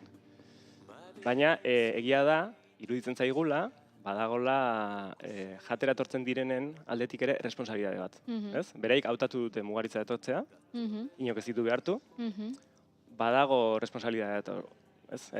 Leku arraro batera zoazenean, izan daiteke bai pelikula batera zoazenean, pelikula kontzeptual batera zoazenean, edo ohikoa ez den kontzertu batera, artelanak ikustera, joaten zarenean, eskatzen dizu zerbait. Zuk zerbait jarri behar dezu. Ezin dezu eseri eta emaidazu dena. Hau beste gauza bada. Eta bai, badaude momentu deserosoak, badaude provokaziorako momentuak, badaude ere bai hedonismorako momentuak. Azkenan iruditzen zaigu eskaintzen degunak izan behar duela koktel moduko bat, denetatik izan behar du. Produktua, teknika, ideiak, kontzeptuak, ideiak ere jaten dira. Eta guzti horrekin, saiatzen gara, ahalik eta, bueno, eman dezakegun honena prestatzen, eta prestatzen. Eta harrigarria den arren, ze jendeak esaten du garestia garela, arraroa garela, zaiak, deserosoak, baina jendea etortzen da. Esaten dugu askotan errorearen sistema bat garela. Eta bueno, eta bai, eta pentsatu dezakezunaren aurka, jarraitzen dugu, gida horietan goran jarraitzen dugu, mundu guztiko jendea etortzen da espreski jatera, zerbait egingo dugu ondo. Gulak, dokumentalak horrixe jarraitzen du ez, itxita zaudeten hilabete horiek, menu berria sortzeko, ze urtero Mugaritz hilabete batzuz itxe egiten da, menu berria hori sortu eta laborategian murgiltzeko, eta ipatzen ari zinen haserre horiek eta deserosotasun horiek, oso interesgarri iruditu zait niri behintzat dokumental ikusten dela, ez dio zuela, Mugaritzek ez diola horri beldur.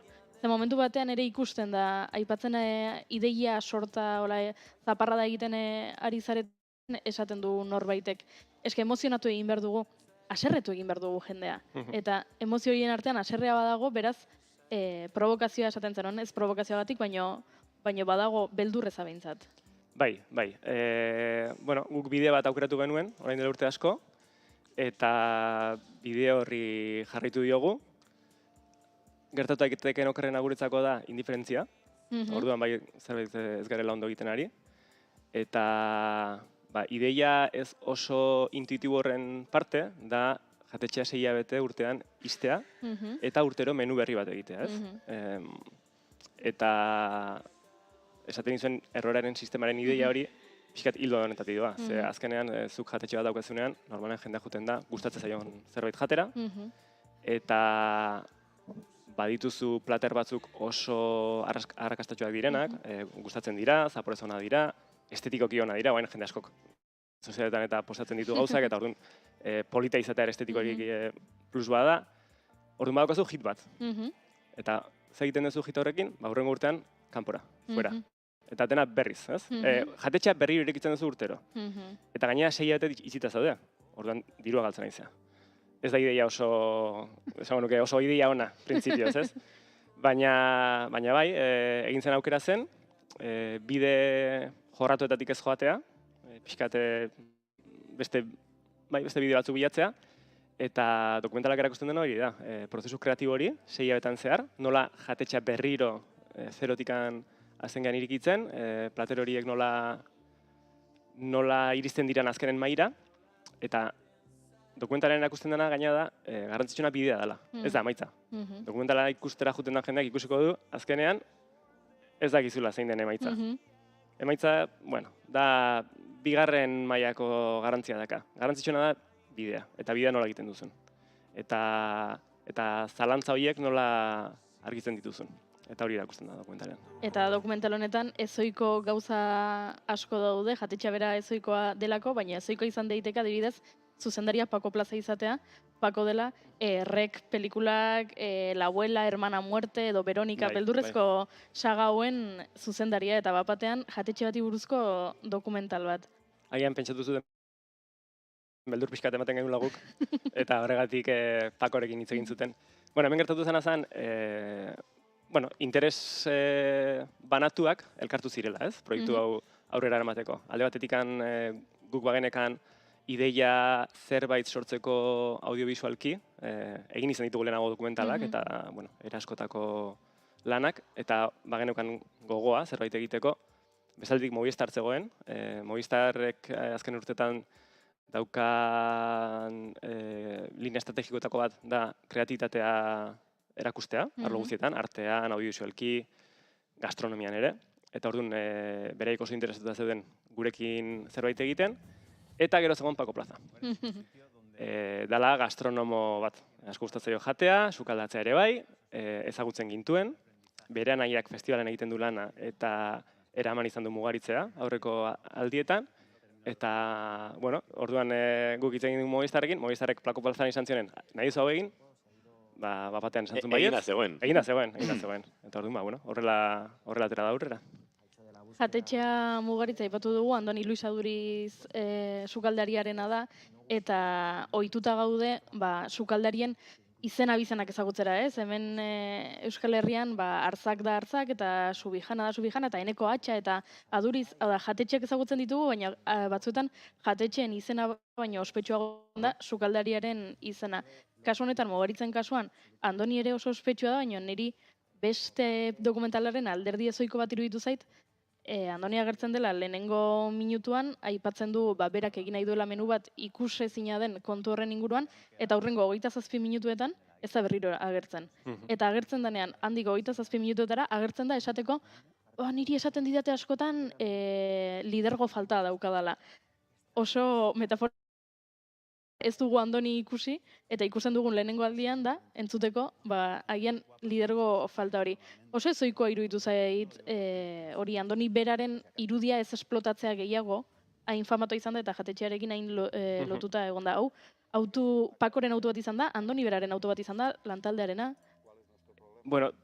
Dena, azkenen hildoa pixkat Pakok aukeratu du, grabatu zian 100 ordu, eta azkenan pixkat berak erabaki du nondi jo, baina berak erakutsi duena da jatetxearen benetako izana.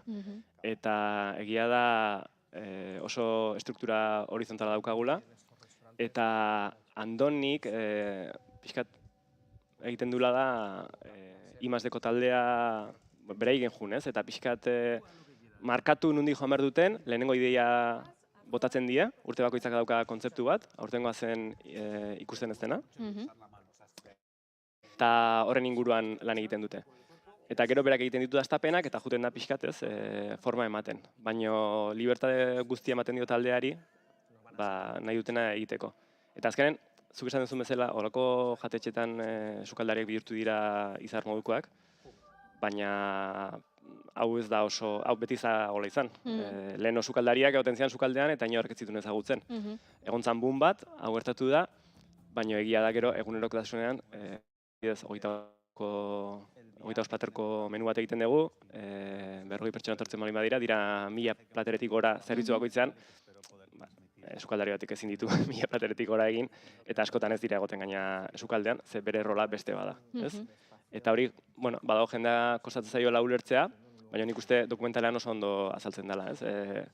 Bestei espazio ematea ere, bada, lideratza modu bat.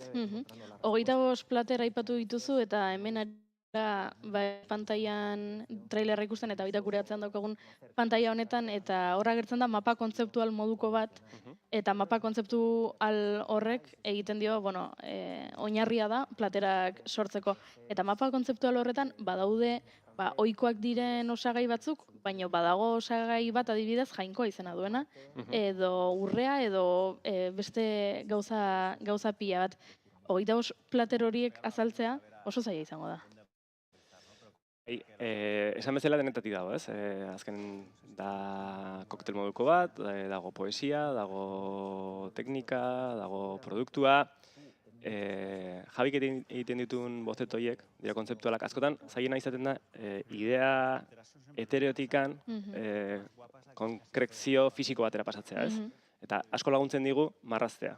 Zuk ideia bat daukazu, ideia marrazten dugu, izena ematen diogu ideiari, horti dator plateren izenak, dira oso motzak. Eta horrek laguntzen digu pixkat gerturatzea, gero fisiko egitea, ideia hori, ez? Eta plater izenak, dira oso kontzeptualak, eta askotan daukate intrahistoria bat, beharko genuke ordu bete. Mikrodokumental muestra bat, plater bakoitzarekin bat osatzeko, ez? Kontzeptu horietan badago, plater horietan badago bat, agian ez dena bitxiena, ze agian ez da sortzeko zaiena edo gehien kostatuena, baina bai goi gastronomian aditua ez den batentzat oso arraro egiten dena, eta dela zilbor bat dago, eta zilbor bat zurrupatu behar duzu. Bai. Eta hori jendeak, irakurri ditugu kritikakan eta hemen, jendeari ematen diola, batetik nazka, bestetik beldurra, bestetik turbio omen da. Bai, jartzen zaitu zure beldurren aurrean, ez? Jatetxe batera zoazenean, edo, holako, ez? Lintzarra dituen jatetxe batera zoazenean, ez zuzuna espero da, esatea zurrupatu behar duzula zilbor bat adibidez, ez? Jartzen zaitu, egoera desero oso batean. Nahi gabe ere, goazenean jatetxe, fine dining esaten da inglesez, ez? Holako jatetxe batean goazenean, jendea jartzen da pixka sartzen da rol batean, kompostura mantendu, gero galtzen dute, eraten dutenean gero ja. Baina hasiera batean, eta hori, esaten dizu, ez? Zurrupatu, makurtu, hartu, txupatu. Zure kontzepzioa da, jatetxe hon batean, luxuzko kuberteria, bukalondoak ez jarri mailean, eta ja protokolaz dakigun gutxi hori aplikatzen hasi. Hori da. Eta ideia hori oso finkatu daukagu, hausten dugunen ideia hori, badago jendea gelditzen dela, eta zeiten dut honekin. Eta azkenen zilborra zupatzearen platera, da pixkat doa lotuta gure hasierarekin, ez? Gu jaiotzen gara amaren sabeletik, lehen jakiak jasotzen ditugu zilbor zeatikan, eta horrekin, idea horrekin lotuta, eta jateko erazberdinekin lotuta. Eta pixka bat, gure bildurren aurrean kokatzea bisitara etortzen da jendea. Hemen gure txatean Goiuri aipamen batzuk egin dituzte. Gorka Santesten esan duen, serio Goiuri zure naia, ze guapo. Hori esan du batetik. Are, Gorka, zer karritzen zaitu? En serio... Barkatu, ez zaite defentsiban jarri. En serio zure naia? Si guapoa da? Ez horrela izan. Eta esan du, zozketatu mugaritza afarik. Gorka, guk hemen jatetxe bat aipatzen dugun bakoitzean, zuk eskatu behar duzu afari bat zozkatzea? Hau, ez da posible. Baina, zure agendak jaztu ematen bizitza gehiagorako, Gorka. Zu zaude kontzertuekin, kulturzastekin, eta Ez da posible, baina bai, goiurirena nahia da, eta naharitzen da biak oso guapak direla Gorka. Hori esan nahi zenuen. Hori izan izan, ez da. Que tiene que emocionar, que tiene que enfadar a la gente. Y lo solemos tener cada año. Todo el mundo viene a estos restaurantes buscando una experiencia hedonista. Eta dokumentalean agertzen den galdera batekin behar dizut. Zeren zaporea dauka zangano batek? Erle mamu batek? Erle mando batek? Bueno, esaten da dokumentalean, azkenen, zaporea ere pixkat kulturala izaten da, gure referentziak diren, eta badauka parte subjetibo bat ere. Baina bai, izan liteke gazta, rekesoi, estiloko zapore bat, bai. Hemen zinemaldian estreinatzen direnean pelikulak askotan aktorek eta zuzendariek eta ekoizleek esaten digute, estreinatu eta afaltzera goaz, edo estreinatu eta mozkortzera goaz. Zuek jatetxe batetik etorrita, nola ospatu duzu estreinaldia? Kasu honetan, kulinarin, presentatzen den pelikula bakoitzak badauka bere afaria, eta guk dokumentala aurkeztu eta afaltzera joan beharrean, egin duguna da, sukaldari on bezala, dokumentala presentatu, eta afari bat prestatzera joan, Kulinaria Zenterrean prestatu genuen afari bat, 80 pertsonentzat, eta hor, deitu genuen Mugaritzetik pasa diren jende ezberdina, deitu genuen sukaldatzeko, guain bere proiektua dazkanak, leku ezberdinetan, eta etorri ziren 5 sukaldari, eta bakoitzak plater bat, eta bueno, esan diatenez jantzutenak oso gustora atera ziren, ondo. Eta zuk ezin izan zenun joan? Nik ez. Ze pena. Nik beste zerbait jan nuen. Bale. Baina ez daukat kexurik, Bale. Aizu, Jon, eskerrik asko, bigarren kafera etortzagatik. Gonbitagatik, eta nahi duzunerako. Ikusiko duzu zinemaldian zerbait? Ari naiz ikusten, eta baditut oraindikan bat gelditzen zait ikusteko. Partenop. Bai, baina ikusi ditut batzuk, eta ikusitan gehiena gustatu zait. Zein gustatu zaizu gehien? Bueno, konklaba ikusi nun, pixkat igual komertzialagoa da, ez da hain... Pixka Hollywood gehiago da. Bai, baina ondo dago, iruditzen zait ondo dagoela, eta gero ikusi nun ere Eider Rodríguezen liburuari buruz egindako pelikula, Destellos. Gustatu zaidan ere bai. Ondo. Asko gustatzen zait festivalaz gozatzea. Oso ondo, segi orduan gozatzen. Nik aldera bat, etxean Ezeiz Arandiatar Anai Arrebok diskutitzen zuen zinearen inguruan etorrela? Bueno, a ber, goiurik badazka hor bere guilty pleasureak. Nik ez ditudanak... Batzuk kontatu izan dizkigu, beste batzuk ez, berazuk jakin duzun oraino. A ber, union ikusten duzu oso fin eta oso mentxe ez, fine dining eta izketan eta zinemaldiko arribitxi eta zizketan, baina... Baina zangano xamarra ere bada. Bueno, eta Tyler Perry asko gustatzen zaio. Hauek bere ati jasotako erreferentzia dira, Beraz, leku askotari iritsi naiz nire arrebaren bidez. Bueno, polita. Titular horrekin agurtuko dugu. Jon Ezeiz Arandia, mila esker gaur gure horbiltzeagatik, eta Mugaritze jatetxearen unibertso hori guztia erakusten duen dokumental hau, nolabait aurkeztu eta zuk ere unibertso hori ulertzen laguntzeagatik. Mila esker. Zuei, eskerrik asko. Eta entzuleo, guk badaukagun nolabait Mugaritz jatetxearekin loturatxo bat egiteko intentzioa. Hain zuzen ere, antxe Zebilen sumelier batek, antxe gertu oihartzunen Zebilen beste pertsona batek, momentu batean erabakizutelako, martxan jartzea proiektu bat Galizian, eta, egun hauetan zinemaldiaren aitzakien Mugaritzek egin duen biz maridaje horietako baten baitan, euren ardo bat zegoela ikusi genuen, horren atzean Eduardo Kamina Galiziarra, eta Iraian Mendizabal Oihartzuarra, eta pentsatu genuen, hau kontatu behar dugu. Iraian Mendizabal Galiziatik zuzenean hemen gurekin bigarren kafean, egunon, eta... Egun. Bueno, hasi naiz ni kontatzen, baina historia honek xehetasun gehiago behar ditu.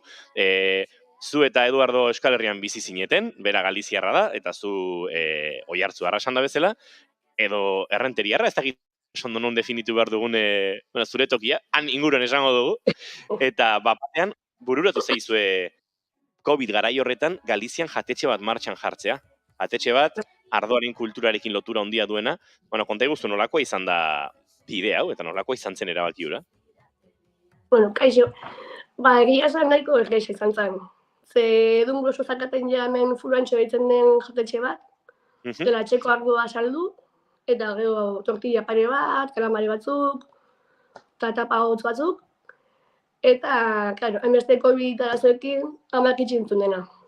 Etzun ezer jakin nahi, zain zigun ba. Ni ezaren hasiko nintzen, baina nintzen hasi, eta edu mugaritzen zen, baina etzekiten zein izango zen. Eta guen burrai buelta eman da, zan genuen bagoazen garea, gutxinez badakagu joan nuen hasi, eta ardua sartu genuen, mantendu genuen pixka bere amazarakan sukalde hori, eta aurrera jungian. Aizu, zu hartzakentzinean, edu mugaritzen, aritu gara oraintxe Jon Ezeizarekin pixka bat horrelako jatetxen errealitatea eta aztertzen. Zuek bazentozten nolabait oso sofistikaziotik, eta ez dakit hortik zerbait eraman ote zenuten, puntutxoren bat, edo erabat paradigma aldaketa bat izan zen, eta nolabait laguinara doanak beste erabateko zerbait topatuko duen. Oso ezberdina garena. Lehenengo guztian, jende pilatu izan, estos vienen de Mugaritz, eta zakaten ideia bat, uste zutela esango zela Michelin galtzeko bat. Eta area iritsi, gu zapatillakin, bakero bat, kamiseta bat. Eta janaria oso normala, etxeko jana da. Eta jende pila zidan, joder, pues que esto no es lo que esperaba, eta jende ketzun oso ondo hartu lehenengo guztian. Baina azkenean tiro horrekin jende pilatu izan baitzea. Ja, lehenengo harreman bat izan zen bertan. Eta guan jendeak ikusi zuen gizon ardokarta genekala, eta guan jungila jendea jo biltzen. Baina orduan inguruan ja gehiago. Ados. Beraz, nolabait, kokatu nahi nuke mapan, San Xenxo ondoan dago Laguina, Simes da herriaren izena? Bai, Meaño. Meaño eta Meaño barruan Simes. Hori ere bada, Galiziako herri, kontzeju eta errealitate geografikoa, baina tira, Galiziara euskaldun asko joaten da, eta San Xenxo ondoan Laguina horrela esaten da, diresisakin idazten da, Laguina. Laguina jatetxea dago, eta Laguinan, esan da bezala, ardoak ikarrerezko pixua du. Ardoa izan da nolabait ardatza edo Iraia? Bai. Ardoan txeretan daude behatziron bat erreferentziz berdin. Hemen guak, behatziron gutxi gora bera. Baina botilla batzuk, botilla bat, bi botella, azkenien zoden beste botella. Baina referentzia behatziron bat inguru. Barkatu, bai, epengoak, frantzikoak, segi. Italia, mundu berrikoa, herrialde pila bateko ordu daude. Eta hori, egia da, ulertu behar dugu, Eduardo Sumelierra da, eta ardoaren mundu horretan erabate murgilduta, baina horrelako jatetxe ez oso handi batean pentsatzen dut, ni naiz bertan egon, baina visualizatzen dut handia aztan leku bat, bederatzion referentzia ukitzeak, eromena suposatu behar du, ez? Bai. Da gaina, astero aldatxe du karta, astero bukatzen du joazen gauzak bukendu, bergilak ereitu, eta astero joten aldatzen karta. Ardo ere? Bai, astero. Eta zuen publikoaren artean, Iraia, ez dakit, normalean publikoa oso ardozale izaten da, alegia, badago nolabait ardoaren magia horri erakartzen duen jendea, edo jende normalagoa ere besterik gabe joan nahi duena ere topatzen duzu jatetxean? Denetik dago, baina orten bai ikusi aldaketa bat, gozta jende gehiago da hola, gastronomia ingurukua, ardo ingurukua, eta gozta botella gehiago saltzen dira. Nola? Goizetan? Gozta gehiago saltzen dira. Gozta gehiago. Arritxutan nengo, ez? Goiza ez da ordurik honena bardora, akaso, bai, fresko dago. Kosta egiten zaigu. Aizue, bisitarik izaten duzuen maiz, alegia, gertatzen zaizue tarteka behintzatan despistaturen bat iritsi eta zurekin topo egitea, edo ez da inoikoa? Nola? Bai, moztu egin zaigu. Galdetzen izun Iraia, ea euskal bisitarik izaten duzuen tarteka gertatzen ote den, zu bertan egon eta bapatean euskaldunen bat agertu eta espero du akaso norbaitek galizieraz egitea eta euskeraz egin dizaiok, ez? Horrelako gauzatxoak gertatzen zaizkizu? Bai, hauten euskaldun pilatu dira. Bai, eta gozta gehiago. Beraz, ezaguna izaten hasi da, alegia, jendea ez di joan nolabait despistatuta, baizik eta badakite, hemen badago historiotxo hau, hemen badago oihartzungo tipa bat, eta beste mutil honek daramaten jatetxe bat, jendea badoa berazia jakinda zer dagoen. Eta oihartzungo honetarako jende desentetorri da baita ere. Así que... Ondo, Ireia Mendizabal, aipatu dugu, aitzaki hori baliatu nahi izan dugula, nolabait, bis horietako batean zuen ardo bat zegoela, maridaje, nolabait berri horretan, eta nolabait horrek lotzen zintuztela zinemaldiarekin. Momentu batean pentsatu genuen, maridaje horrek akaso Euskal Herrira ekarreko zintuztela, eta orduan hemen aurrez aurre ikusi nahi zintugun, baina kontatu zenigun, ez dela hain erresa, ez dago hain gertu nolabait Galizia, eta akaso urrengo hilabeteetan gastronomika dela eta ere buelta egiteko intentzioa baduzuela, edo bintzat buruan baduzuela? Bai, duzu guten edu dihua ponentzio bat ematea, inute ardo mundu publikza jendiatzako gerturatzea. Taberna oikotan gerturatu ardo bereziekin. Eta baino gen ingurua ponentzia bat dago. Zatik ganean gogea. Ados, akaso hori izango dugu aitzakia, aurrez aurre zuen historia gehiago ezagutzeko, baina bien bitartean jarraitu gogor lanean, jarraitu jaten ematen, Euskaldunak eta Euskaldunak ez direnak jasotzen, eta entzuleok zuek badakizue Galiziara jotzen baduzue eta han inguruan bazabiltzate, San Xenxio inguruan, Meañon, Simesen dago, Laguina, eta bertan aipatu bezala Eduardo Kamina eta Ireia Mendizabal topatuko dituzue, esaten badiezue, bigarren kafearen entrevista hau entzun zenutela, besarkada bat emango dizue. Edo akaso, ardoko batera gonbidatuko dizuete. Akaso, ez dakigu. Ireia Mendizabal, mila esker, zaitu gogor lanean, eta eskerrik dugu tarte txabartzea batik, zaindu. Zuei, agur.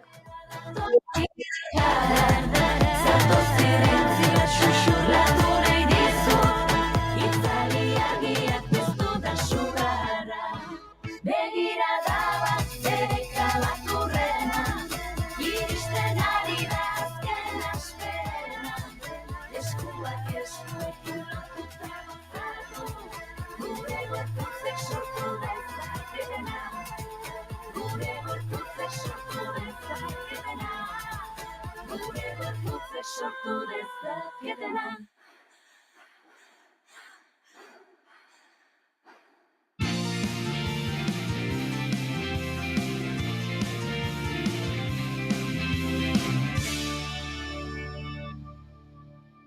Emaiozu bigarren aukera bat egunari. Naiz irratian, bigarren kafea. You got the cinema.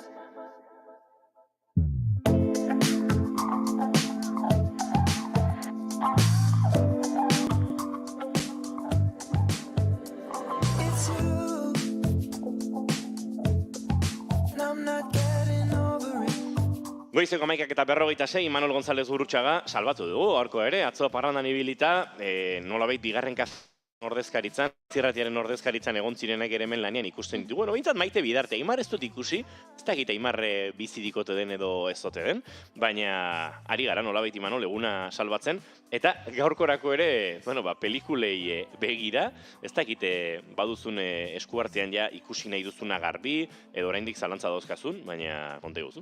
Bai, esan gaurko egunez neukan pixkat eguna bea gorde eta deskansurako, argea pasatzeko, eta bakarri pelikula gorde eta dala 100 volando, daukatela gogoa ikusteko, guandik ez dela aukera auki ikusteko, eta... Oso pelikula egokia horrela erdiaje egun batean ikusteko, ze benetan inspiradorea da, txigidaren lana bera eta hausnarketak, eta uste dut oso ondo sartuko zaizun pelikula bedela gaur. Bai, eta atzo egia da, esan barrauket, pena handia eman zitela, alde batetik festa jun behar izatea, pixkat behartuta junitzela esango beten arren. Lotxagabea. Baina egia da, atzo izan zala Megalopolis pelikulan estrenoa, eta pena eman zitela ez jutea, baina, gauzako ala dira, eta Euskal Zine Festa, Gala eta gainontzeko guztioi urten ben bakarrik egiten da, eta Megalopolis ekiko dut urten zehar aukera gehi ikusteko. Nik gaur izango naiz zinemaldiko nerabea. Gaur ez dizuet aipatuko ze pelikula estrenatuko den gaur, edo zer ikusiko nuken, gaur aipatuko dizuet, ni joan dakela, hemen Maria Cristina Hotel aurrera, harrera egitea, aktore eta zuzendari famatuei. Gaur, jende asko datorrelako. Ni nire kamararekin, antxe joango nintzake, ze adibidez, gaur arratsaldeko 5 iritsiko da Paolo Sorrentino. Zuzendaria, eta Sorrentino asko gustatzen zait, orain joango nintzake autografoa eskatzera. Kasu honetan, ezin dioz esan, Federico! Paolo Cosafai! Paolo Cosafai ez da ondo sartzen. Sorrentino Cosafai, hori bai.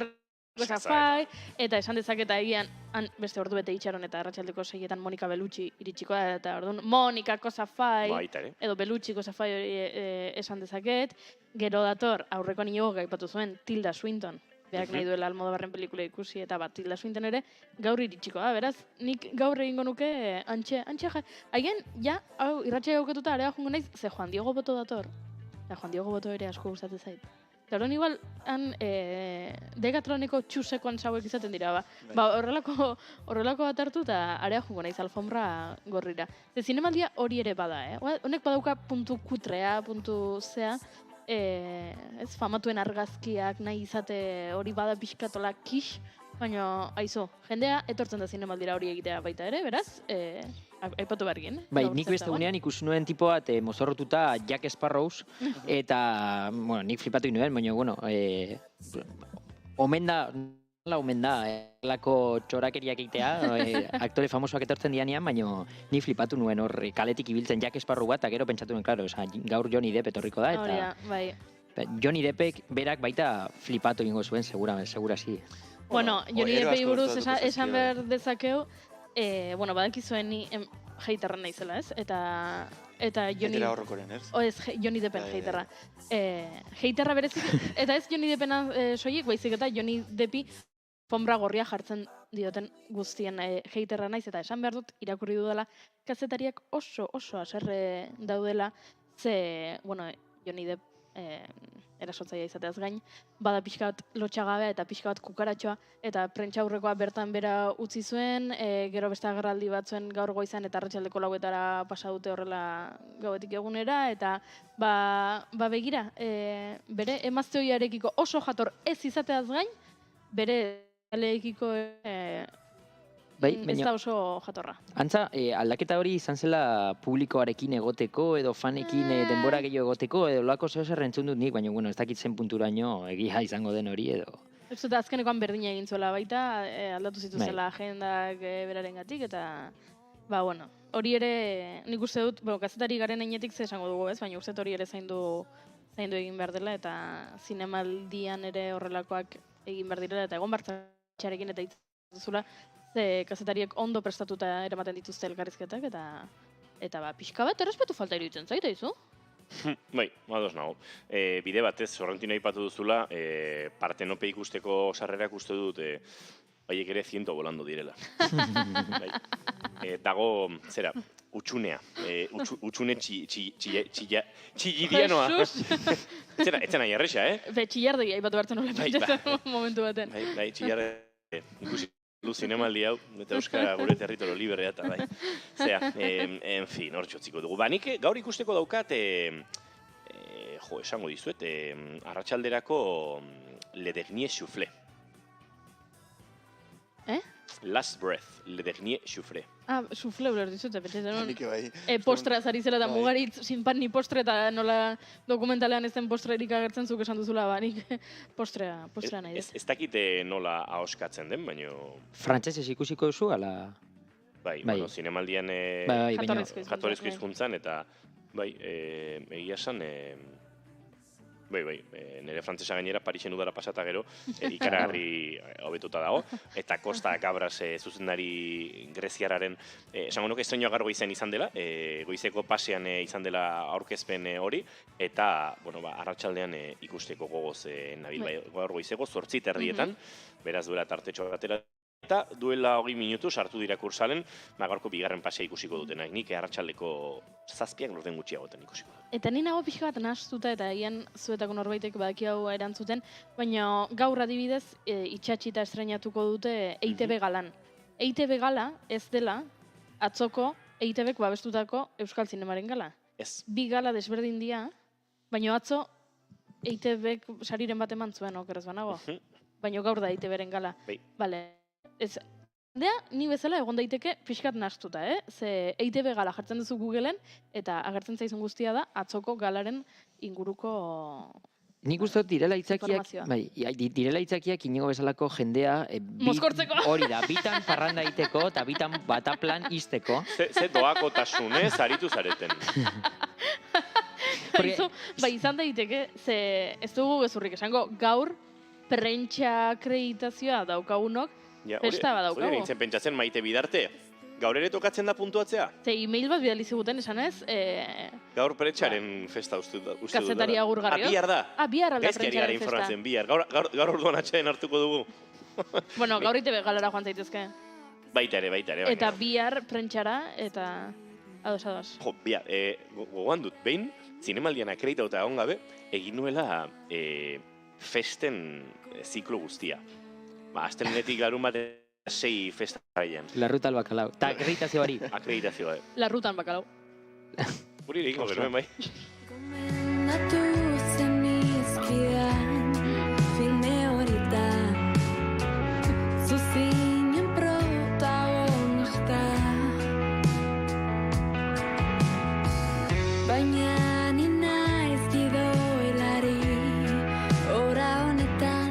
Entzuleok azken minutetan murgiltzen ari gara, eta poliki-poliki zinemaldiare ari da bere, ez da, azken txampara horbiltzen, baina azken olatuetan da, esango nuke trainerua, oraindik ere geratzen zaio noski, baina, tira, bihar osteguna izango da, bai, uste dut azken txampan gaudela esan dezakegula. Zer da entzun duzuen gauzariko lastimarragarriena? Norbait, ez dakit, etorri izan zaizuenean pelikula bat edo besteren inguruan, eta amorratuta, hau etzait bat ere gustatu, edo txundituta, edo badago zerbait?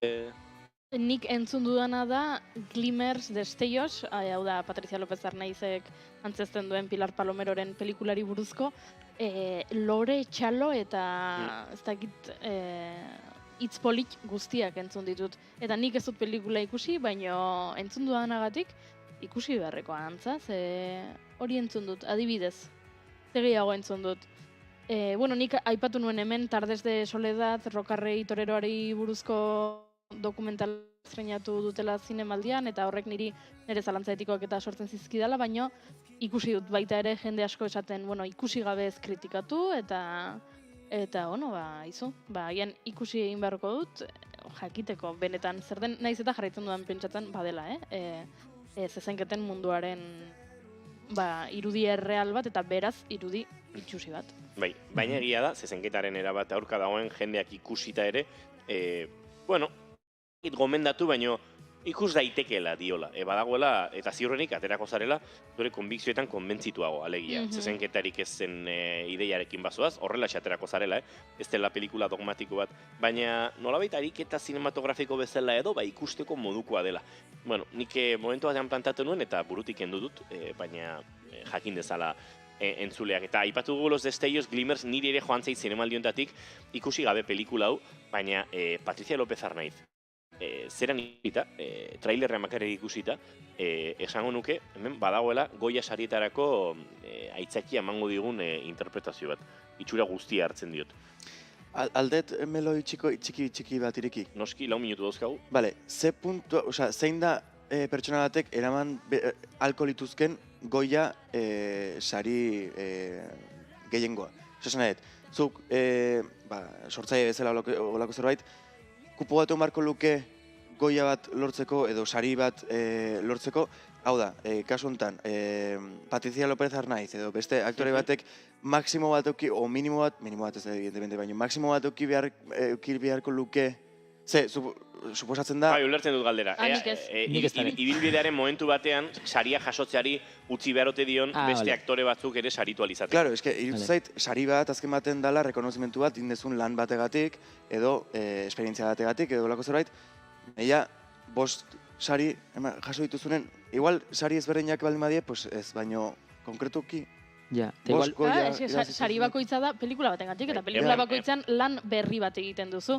Hau da, ezin dizute eman, zure ibilbidearen ohorezko saria, hori behin bakarrik izan daiteke, baina aktore honenaren saria irabazi dezakezu. Baina, suposatzen da, hasiera batetik ja esan badizute ona zehala zure lanean, gero beste batzui baita utzi, ez? Sari hori ematen. Bai, eta urtero oholtzara atera eta esan diskurtso berdina, sari berdinaren gatik, ez diskurtso berdina, baina eszenografia iguala, eta, klaro, bai, badakizu gona zarela, no? Pentsa, Javier Bardemek 8 goia ditu. Claro.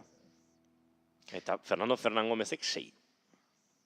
Bai, niri ez zait gaizki iruditzen. Nik uste dut musikari batek ezala, ez? Musikari batek disko bat egiten duenean, eta handik 2 urtetara beste disko bat egiten duenean, diskoak oso desberdinak izan ohi dira. Agian batek saria merezi du eta beste batek ez, eta agian biek merezi dute saria bietan egin duzulako artelan bat. Bai, hori guziz, eta nik ez da esprezigatzen inor, horregatik da meloia handi bat.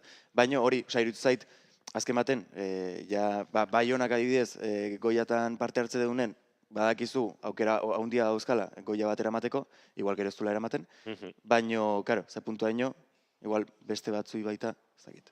Bai, nik ulertzen Imanolek diona, baina egia ez dela horrela egin, eta gero musikarekin alderatu duzu Goiuri, baina zinea oraindik ez dakit pixkat sari zentristagoa da. Musikan... Zinea musika baina sari zentristagoa da. Bai, goiak, oskarrak, ikarrarezko buma izaten dute. Esaten emisariek ez dutenik, baina adibidez, nik eta orain pixkat Euskal Herri mailan ere eta estatu mailan hasi gara, eta niretzat trampa bat da, sarien kontu hau, are gehiago gaur egun taldeak edo musikariak bere buru orkesten duenean, ez dakit min sarietara edo horrelako sarietara, ez dakit iruditzen zait pixkat horre trampatan gabiltzala, baino zinean oraindik uste dut, sariek pixu gehiago dutela, eta hortik ulertzen dut, Imanolek diona, zegeda momentu batean, denoier ilusio gehiago egiten digula, ez lehenengoz goia bat jasotzen duenen aktore batek, badagoela beste zerbait berezi ez, eta 5. goia bat jasotzen duenen horbaitek, pixkatea. Bueno, baina horretarako daukazu baita goia sari adibidez, aktor revelazion, edo hemen new director saia, uste dut horrelakoekin albidetzen dezula ez, datorren belaunaldiak eduki dezala bere fokutxoa. Aizu egorrik gomabiak ditugu eta agurtu behar dugu, Aritz Alkubi eta Maio, mila esker gaur gurekin izateagatik eta laizter arte. Hori eskerrik asko eta laster arte. Imanol González Gurrutxaga bihar izango dugu oraindik pelikularen bat izpide, bihar arte. Bihar arte. Goiuri izaren dezu ere bihar arte. Bihar arte. Eta entzulio gorain informazioaren txanda hemen naiz irratian bihar 10 eta postean, itzuliko gara zinemaldia barra izango duen saio bate osatzera zuekin. Eskerrik asko hori izateagatik, agur!